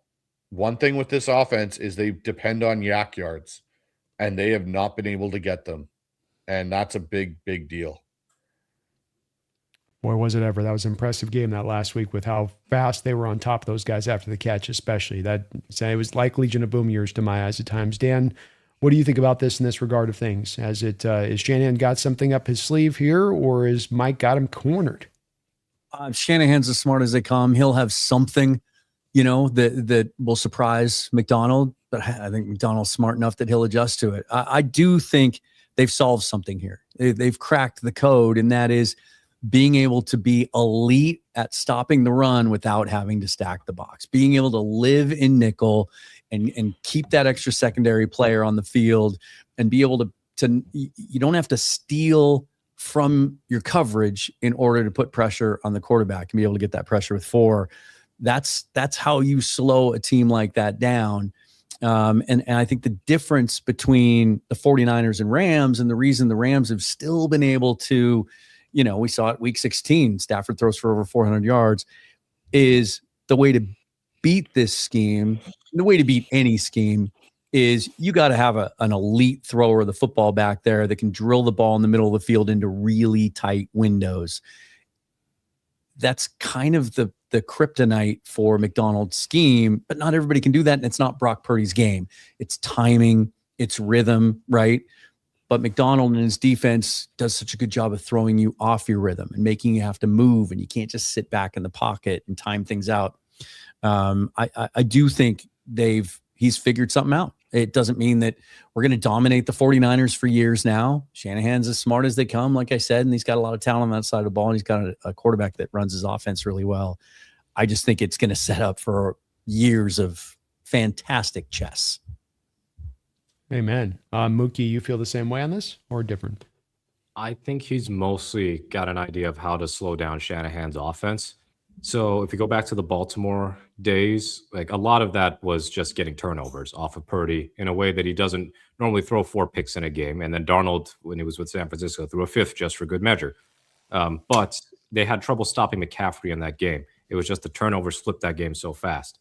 Now, just isolating to his time in Seattle, the first game, terrible. But also Murphy didn't play. Jerome Baker and Tyrell Dodson were soon to be off the Seahawks. So once he got his guys in, I'm gonna narrow it down further. With his guys in, we're working on a 3-game sample size. The second game last year, of which they slowed McCaffrey down. In fact, I don't think McCaffrey had to run longer than 10 yards. It was one of his worst rushing games of that season. And without Deebo Samuel, that was a game where McDonald blitzed more than he normally does, and they ran more man coverage, I believe, than they normally do.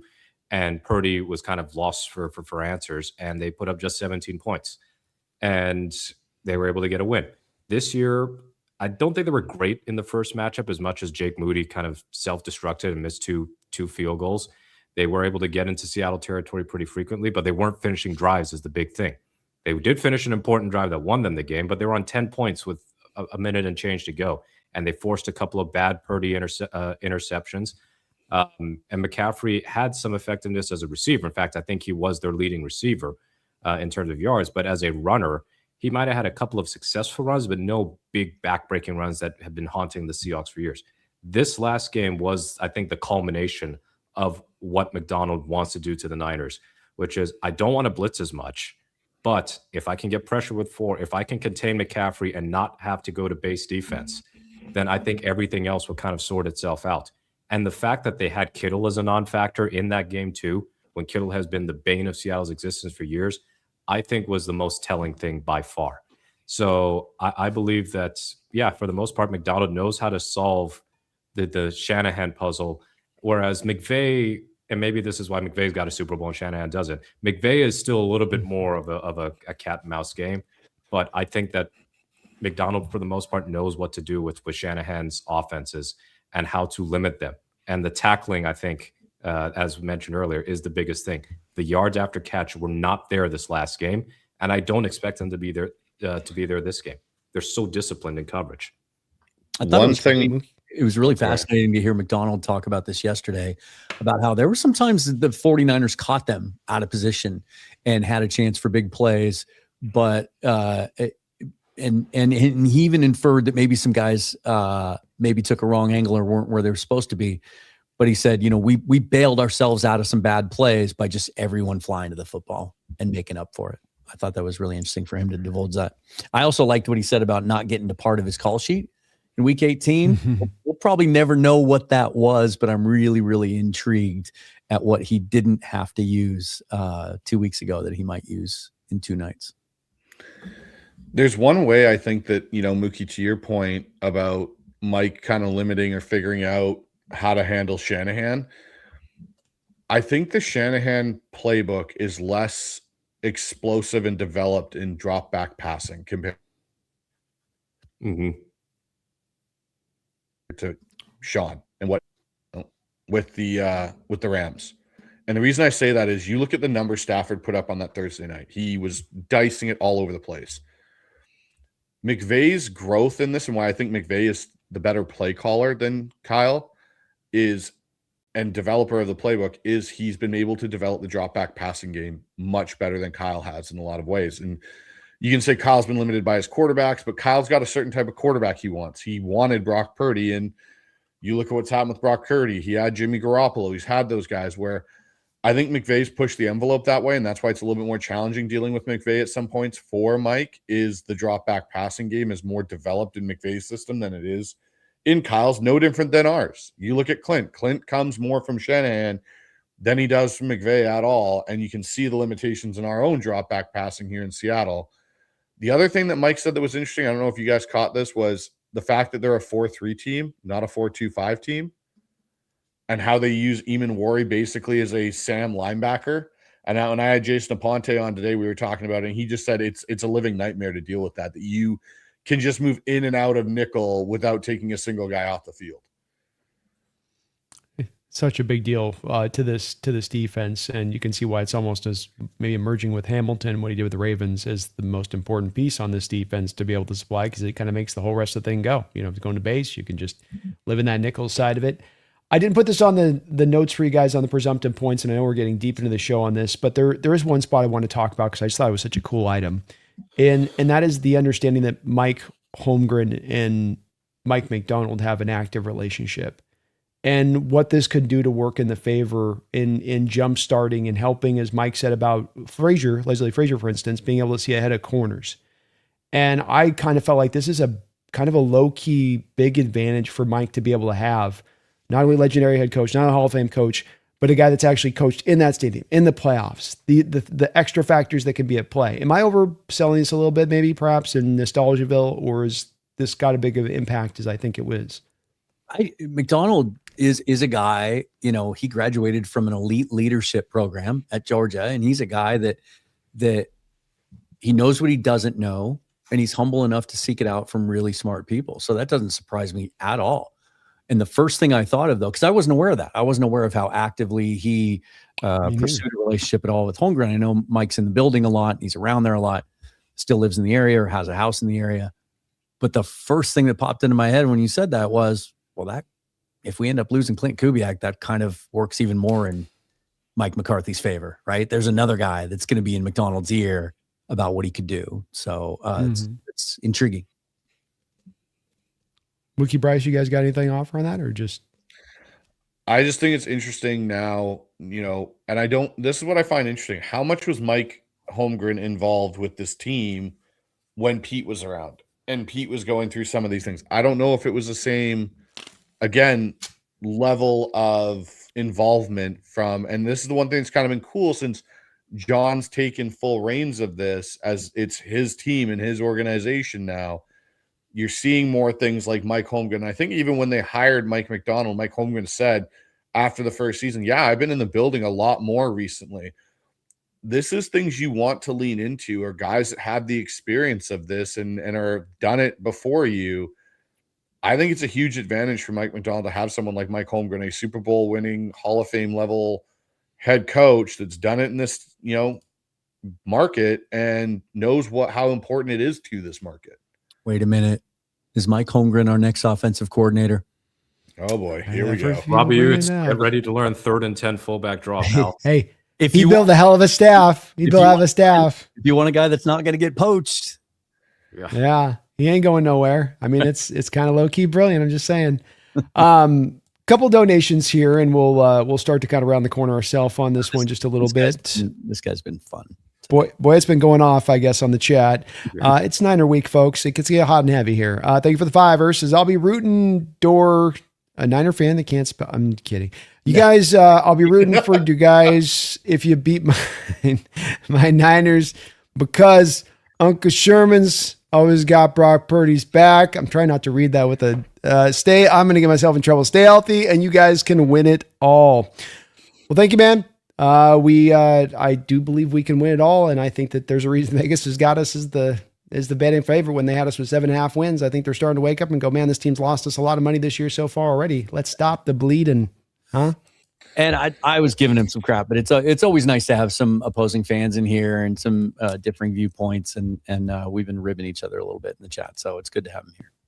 But it's very kind of it. He's dropped a couple donos on my channel last couple weeks, and it does kind of point out that, like, I kind of think I'd feel the same way if we don't win on Saturday, because it's sort of like the old joke that, like, what do the Cougars and Huskies have in common? They both hate the Ducks. I think, what do 49er fans and Seahawks fans have in common?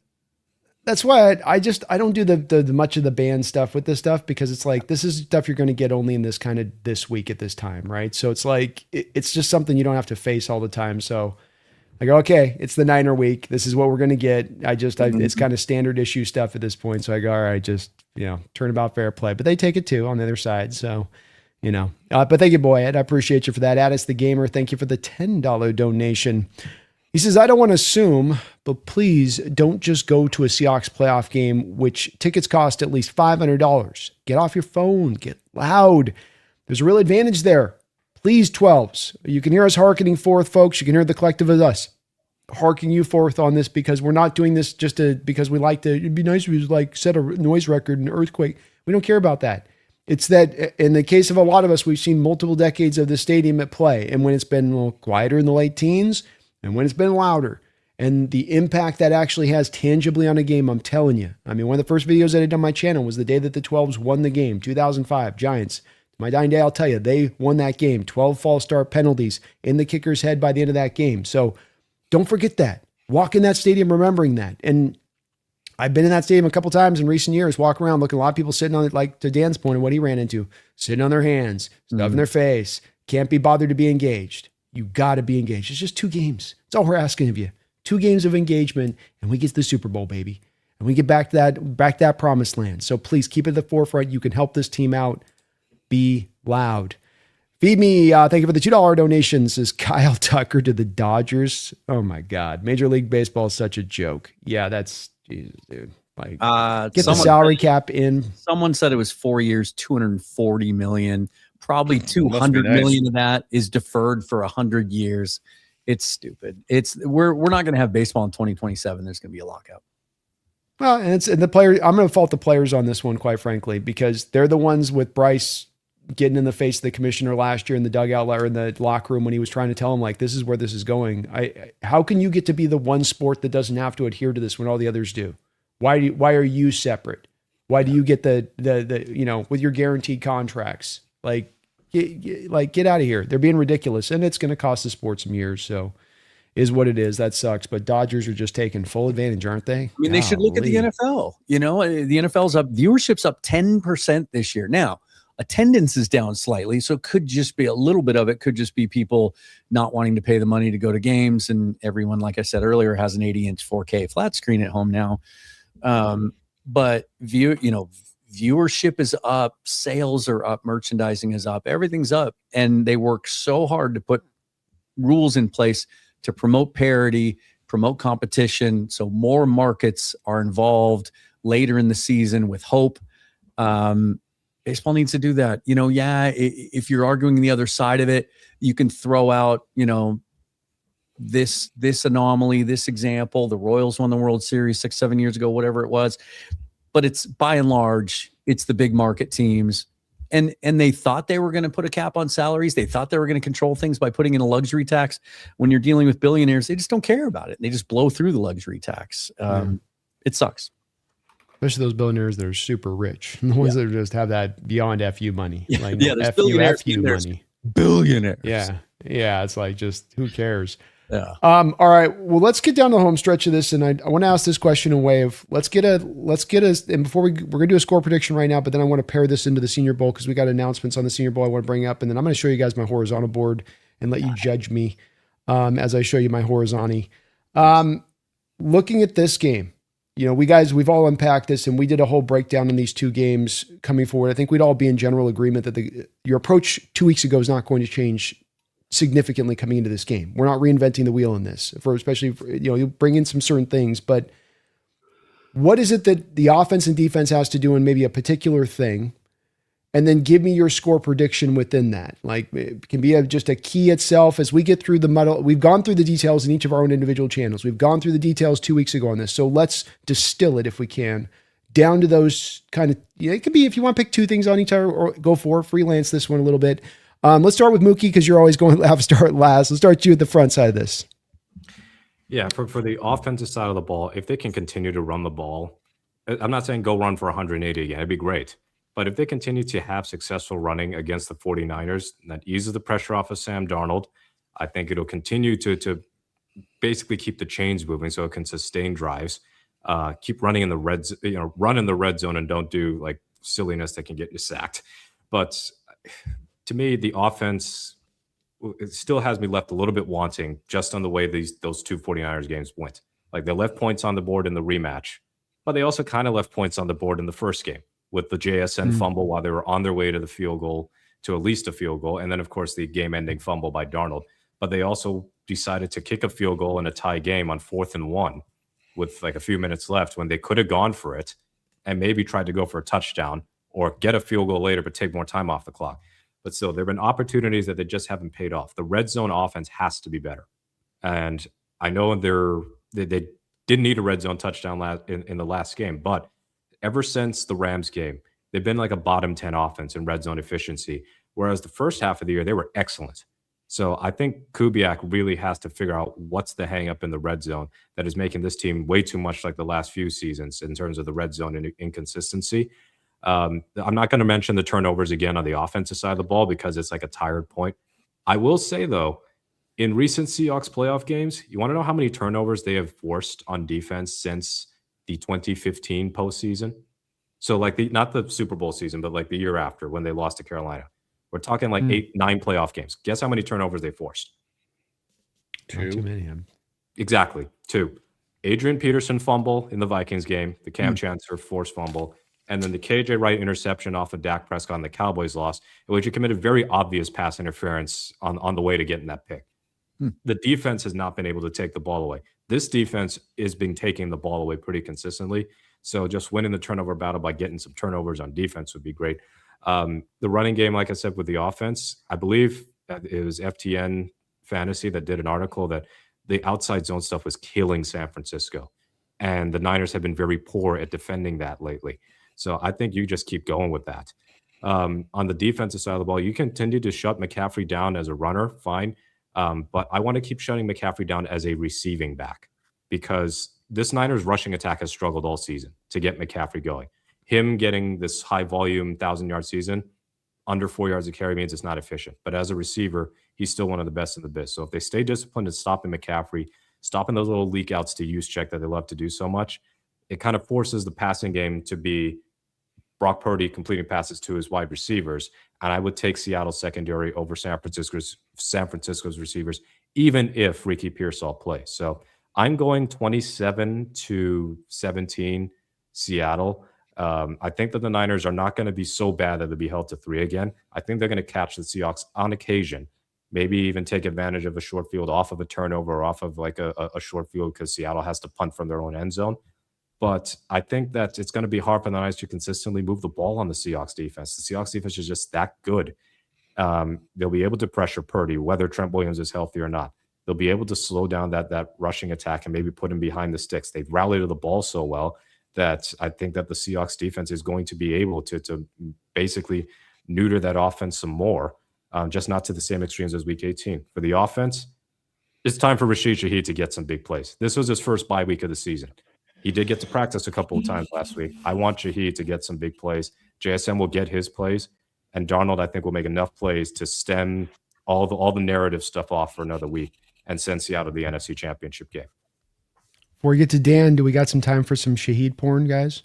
Yeah. You guys open to it? What? Yeah. You heard me. Shaheed porn. No, not like you're thinking, not like the thing. No, I'm not talking about, don't take it to a weird level, guys. I'm not talking about that. I'm talking about I formation. I'm talking about I formation stuff here. And remember last game how much I formation stuff we ran? And I think about the Niners having to bring a guy up into the box. And I think about that safety coming up and helping out, and that leaves him with a single safety high who's trying to like concentrate in on Jackson Smith and Jigba. And I've been replaying this play over and over again. But look at Shaheed on the bottom of your screen, boys. Mm-hmm. Just look at that beautiful, beautiful sight. I think it's coming this week. Bryce, is it coming this week? Tell me it's coming this week. We're gonna get the big. We're gonna get the big hog hunting. If Sam's oblique, I think will he'll be allow excited. No, He can throw that with the oblique. He can throw that route with the oblique, man. The problem. This type of throw ain't going to be the problem. Yeah, you got this. Yeah, this is a staple of that offense. It's the X over. He's leaving there, Bryce. That ain't even. He's leaving, man. He's leaving right now. Sam should have actually. Yes, but Sam's hyper locked in on JSN, as you can see with his head. Yeah. He's locked. And look at the top side safety. This is what got me on this, Bryce. That's why I call it Shaheed, because it's like, dude, this is singled Shaheed on the outside with no safety help over the top. Yeah, like this is where you got Hash the sideline. Hash to, he's got to get all the way. There's no way he's getting there. Even if he wanted to get over there, he can't get over there. So it's such an easier pre-snap look there for. I did see a coverage breakdown from Wildcard weekend, and nobody played more cover 0 over the weekend than Robert Saleh's San Francisco defense. There will be good point. And he's doing it because he wants to stop Saquon in the running game, which is the same thing. Everything that everybody's telling the Niners this week is stop the run, load up and stop the run. So I didn't mean to go on a tangent, but Mookie had mentioned it, and I just wanted to show that one little, because we played so much I formation, and it gets really simple at this point because you're going to get the 2, safety comes down. It's not going to be exotic fronts at that point. It gets kind of simple for a read for Sam to read, especially if he gets the safety to one hash and he's got Shaheed on the whole other hash to their side, and then press coverage here. Game over. Those should be all just quick indicators. Bryce, you're free to correct me on this, but that's all quick indicators to me that I'm going to the 9 prior to the snap. But I don't have to do a bunch of post-snap reading through to get to that point. At that point, it's there. I saw it on tape. Go take it. All it is confirmation and cancellation. So you have your play built in. You look at a too high look. They rotate either the field or boundary safety down. And then if you know it's MOFC, so middle of the field closed, you take your shot outside because that's where you want it, especially if he's hard breaking into the middle of the field for your over route in that case, which is X over Z fly. Throw the ball out to your Z and let him go get it. I'm just saying it looks to me like pretty clear on that one. Dan, I pivoted away from you on that. Let's get back over to you on the keys here with this, and then as well, way you see the game going or score from the game, however you want to go with this. Freelance with this, boys. You can go with whichever way you want this one. First of all, the next time that you promise porn, there better be some music to it. Put your count down. Come on, now. Put your count down. Better. Here's the key, because I keep thinking about, first of all, I think I trust this defense. I trust Mike McDonald to have a great plan. They're going to slow the 49ers down on Saturday. If the Seahawks lose on Saturday, it's not going to be because the defense didn't give them a chance to win. So they're going to do their thing. The Seahawks, you mentioned it, Brandon, they left points on the field, right? And they turned the ball over twice and almost another time. Here's how you beat the Niners on Saturday night. You run the ball from the 1. First of all, when you get to the 1 and you're gouging them in the running game, you just run it in from the 1. You make field. Do you know what you do if you're at the 1? Actually, sorry to take your heat on this, but you know what you do? What I would do. You know, you picking up what I'm putting down here, Dan? Okay. Yeah. Run it twice if you have to. Yeah. Or we talked about this. Put Byron Murphy in at fullback and give it to Robbie Utes. Whatever it takes. You didn't have to do that. You were gouging them in the run game, right? Make field goals. That's the next thing. If Ricky Pearsall gets loose down the sideline on a go route, Rick Woolen, just continue to mirror him. Just stay with him. Don't pull up short. And if you're covering Jake Tonjes in the end zone on a scramble route, just go up and get the ball. Just attack the ball. That's how you beat the 49ers on Saturday in advance to the NFC Championship game. And what's your score? 24-13.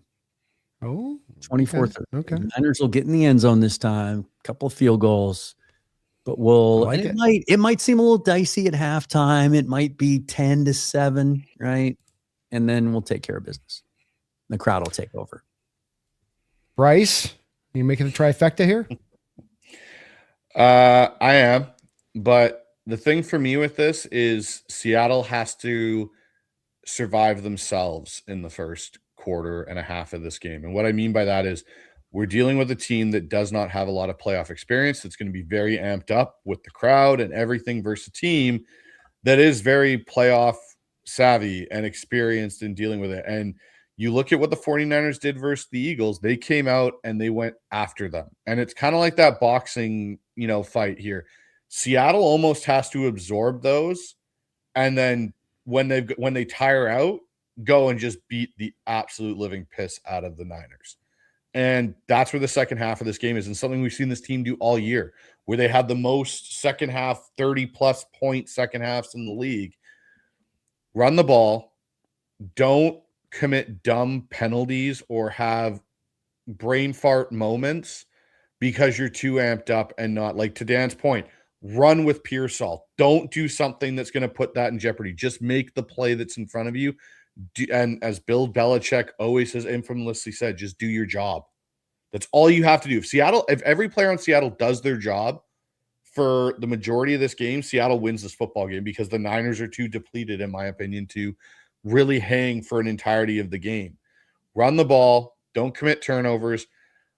The one thing I want to see so badly in this is I want to see a remake of Demaryius Thomas running the under route and Cam lighting him up in the Super Bowl. But in this case, can we just have Jawan Jennings coming across and Nick Eamon just end him?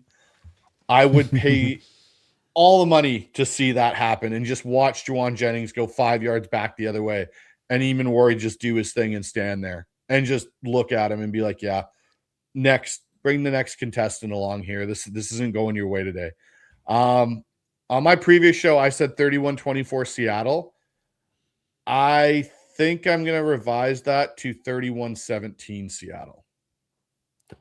Yeah, I'm in a similar place. I'm 27-13 myself and how I see this going. I think, like you said, Bryce, early first half, it's going to be a little bit of like being careful, feeling each other out. I think there's some intelligence behind, like you said, that you're lamped up. So maybe a little bit of controlling the game plan. I certainly don't want to come out with Sam and having him throw, 9 routes off the first 3 throws. Like, let's get him in rhythm and get everybody kind of a nice little sweat going. And then you just lean on him and close him out like this team. And like you say, they've done throughout the course of this year. So you guys brought up some great points there. I can't add a lot onto it. I thought Joel Klatt brought up a really good point on this about Sam Darnold, and that if Sam Darnold doesn't turn the ball over in this playoffs, the Seattle Seahawks win a Super Bowl. And I think I kind of do agree with them. And it's not that Sam's got to be like, keep the training wheels on him and be protective. It's just that be mindful of that, and that you don't have to, put the cape on. You can go get it done yourself on your own in that way. We got one more donation there, and we got a little bit over today, so we'll probably wrap it up on this note. We'll get to some of the Senior Bowl stuff on the next one. So I know Bryce has got to wrap up here. Taker 610 Thank you for the $5 donation.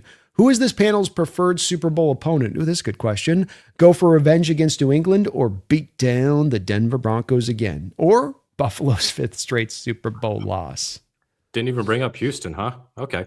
Yeah, Houston's just got no chance. Yeah, so They might be the best. it's not the same against New England because it's not Brady and Belichick. There's May and Vrabel, I don't think are the next Brady and Belichick. May could definitely be a great quarterback yearly, but Denver, just because. Dan? Up until yesterday, I thought it was New England, even though it's a different cast of characters because we're going to see, if we make it to the Super Bowl and they do too, we're going to see that play 1,000 times, or they're going to show it 1,000 times. I'm not going to watch it. I still can't, right? But they're going to show it and it'll kind of exercise that demon. But yeah, after yesterday, the way that Sean Payton treated that reporter yesterday, and that's something that's near and dear to my heart. What an asshole. I always thought he was a little bit unlikable, but absolutely inexcusable. You just shouldn't act that way with what you do and what you get to do for a living and how much money you get doing it. When people are just trying to make their living, also trying to be the best they can at it. Screw you, Sean Payton. I want him. Here. He was, he's gone overboard in recent years. It reminds me of that quote, you start giving people the money and they just become more of what they already are a little bit. And we always hear this about players, but I guess it works with coaches Does too. he want people covering the team and asking him questions that don't know football? Is that what he's implying? And what's out of pocket about what was asked? You know what I mean? The funny part is the Broncos blitz early down with their linebackers. So inherently it's not dumb in that as well, because that's what their whole thing is, that it'll be a run blitz that turns into a true blitz. Right. Mm-hmm. So you're coming downhill as a blitzer. That's the part. It's it's not dumb at all. I don't kind of understand why you would jump down throats. It's completely not just a valid question for how your defense plays football in particular. You're the hypermost blitzing team on early downs in the run game, specifically to take away the run game. It's why you do it. Yeah. Just answer the question. Yeah, just answer the question. That would have been great if he said, just answer the question, jackass. Yeah. What about you, Bryce? You got who do you prefer here? Unfortunately, the team I preferred is no longer in the playoffs. I really wanted them to beat Pittsburgh and exercise Super Bowl 40 demons and end Aaron Rodgers' reign, but someone beat us to it. I'm on the same boat as I want Denver. One, because I don't like Bo Nix because he's an Oregon Duck and I'm a Washington Husky, so I'm good on that front. But I also don't think Sean Payton should be coaching in the NFL, period, after Bountygate. I think he should have been done then. I have gripes because I am a coach, and to literally go out of your to put money on the line to hurt other individuals, that's a problem in character. That's a problem in so many things. And then to this point, how he treated Russ, and we all have our issues with Russ. Don't get me wrong. Russ leaving hurt all of us in a way, but how he treated Russ to then now how he's treated this reporter, Sean Payton is a piece of shit human being who should not have anything to do with the money he gets or being involved in the NFL for that matter. So I would love to see them in the Super Bowl and drop a 50 burger on him this time and just embarrass him again. And what would make it even just to add fuel to that fire, he also signed off on and approved that horse shit movie with Kevin James about his life. He signed off on that crap. That alone should be reason for him to be banned or at least be beaten down in the Super Bowl by the Seattle Seahawks. He needs a separate office for his ego in Denver. They gave Russ a whole thing about having separate office. He just needs one just for his ego with Payton. Yeah. Sean Payton could be the first coach ever to win a Super Bowl with two different teams. It's a shame if somebody were to, get in the way of that. Right. That would be a shame. I think you guys talked me into Denver. I was going to come at you guys with the rock of it don't matter who we play, but maybe I'm leaning a little bit more to Denver. And boy, that fan base would be hating us forever. The old AFC West days, the Russell trade, the take him down twice in Super Bowl. They ain't going to never want to see Seattle again on that side of it. Folks, we thank you for watching today. We had over 1,200 people at one point or another collectively in the chat. So a big shout out to all of y'all for watching from wherever you may be watching. And if you're here on my side or your Dan's side or Bryce's side, please do so up to the collective other guys. We got Hawks Eye here with Bryce, Seahawks Forever with Dan. And then we, of course, got Mookie running shop, traditional media-wise over there at the Field Goals, getting it done well over there. Check it on there. They'll always give you the greatest updates over there for what's going on with the team. Great articles where they pop out over there on that side of it as well. Really appreciate getting a chance to do this with you guys once a week here through the playoffs. We'll, of course, be continuing this into next week as well because we're anticipating that there's going to be a win, but it's playoffs anyway, and we got some things to talk about. We are also, just as a programming note, 2 weeks away from me and Dan and Bryce going out to Mobile, Alabama to go and check out the prospects and see what's up and give you guys the inside goods as hopefully we'll be doing it during Super Bowl week. And we get to be, as I've talked about Klint being the belle of the ball as far as head coaching candidates out there, we'd get to be the belle of the ball. Like, oh, you guys are Hawk fans and you're the Super Bowl? Yeah. Are we that? Is that this week? Yeah, that is that this week. Yeah. We could do that whole move where we go back to each other when everybody says it. Do we? Oh yeah. Oh yeah. We get it. We're in the Super Bowl. How's your team? Oh, that's good. You looking strong at these guys? I mean, if we need one, we may get one. We're just here kind of, we're window shopping really. We don't need anything. When we scheduled that trip, I had no idea the timing of it. I wasn't even thinking about what that turnaround might be like. We're going to the Super Bowl. You guys might have to check me on the toxicity level. We're going to be. Oh boy. I might be a little out of control amongst the rest of those content creators out there. Like, you just grind it on tape right now, huh? How many? What are you 4.0 in the mock draft, or are you 5.0? You know what 0.0 I am? John McGrath put in something good in the chat, guys. Go look at Brandon. Pull up what John just put in the chat just now at 8:20. Brandon, Bryce, and Dan will be like the Spider-Man meme. No, yeah, the Bryson, Dan, and Brandon will be the Spider-Man meme. Oh, we will. Yeah. No, it's we're gonna have fun with it. By the way, Brandon, fully on our hot gear, all hot gear, just draped in it out there, just owning it, walking in like chest out, like, what's up? We run this. Go up. You mentioned you were going to show your horizontal board. I think we ran over for that, but I did just I was going to show you guys this. I'm so far behind where I usually am at this point on watching prospects because the damn Seahawks keep winning. But I hit Staples up today. So I got all my binders. I got my colored pens. I got my tabs. I got everything. I'm digging in this weekend. So. Well, we will get you maybe an unveiling of that board next week. I'm about 100 in. So I am I'm still behind. I would have liked to be at like almost 200 at this point because it's going to be a hell of a pull through. I finished the quarterback class. That's what I finished. I finished the quarterback class. What did that take you, 10 minutes? Not exactly. I go in depth with my quarterback. Okay, calm down. Okay, seen enough. Okay, seen enough. Okay, seen enough. I actually asked ChatGPT today to like work out a schedule for me so I could get through all the Senior Bowl players at least by the time we go. Long story short, I don't get to sleep for the next 10 days. Oh. Yeah. I waited too long. You might not be if the Seahawks win anyways this weekend, Dan. So there you go. No need. That's why Celsius was invented. Hey, well, that's a good built-in excuse. I haven't been able to get the prospects because I've been covering my team on their Super Bowl run. I mean, that ain't empty at that point, right? That ain't, I got to clean up my room. That's like, there's some, good excuse. I guess that's it. So, well, I appreciate you guys doing this. Thank you for hanging on with us today, folks. And we will be getting you some of that grade A draft coverage with us being able to see in person these guys. Our Seahawks will be picking through, but that's down the road. We got some more business at play right now. We got our most heated rival in our history with this Niner team. Their fan base popping off, our fan base popping off. The stadium rocking like many of you have never seen before. You younger fans are in for one hell of a treat. Yeah, I've been in the stadium like a couple times. No. Yeah. You don't know. You don't know what you're in for. Be part of that electrifying community that's going to be in there and turned up to 11 and just be a part of it. Be a part of it, enjoy it, and have fun with that experience. It's been a tremendous pleasure here doing this with you guys here throughout this year. We're going to be cooking this up through, of course, the off season and again on to next week. Again, we'll be right back at you once again. But until then, Seahawks, go get this win. Your better team. This Niner team is limping.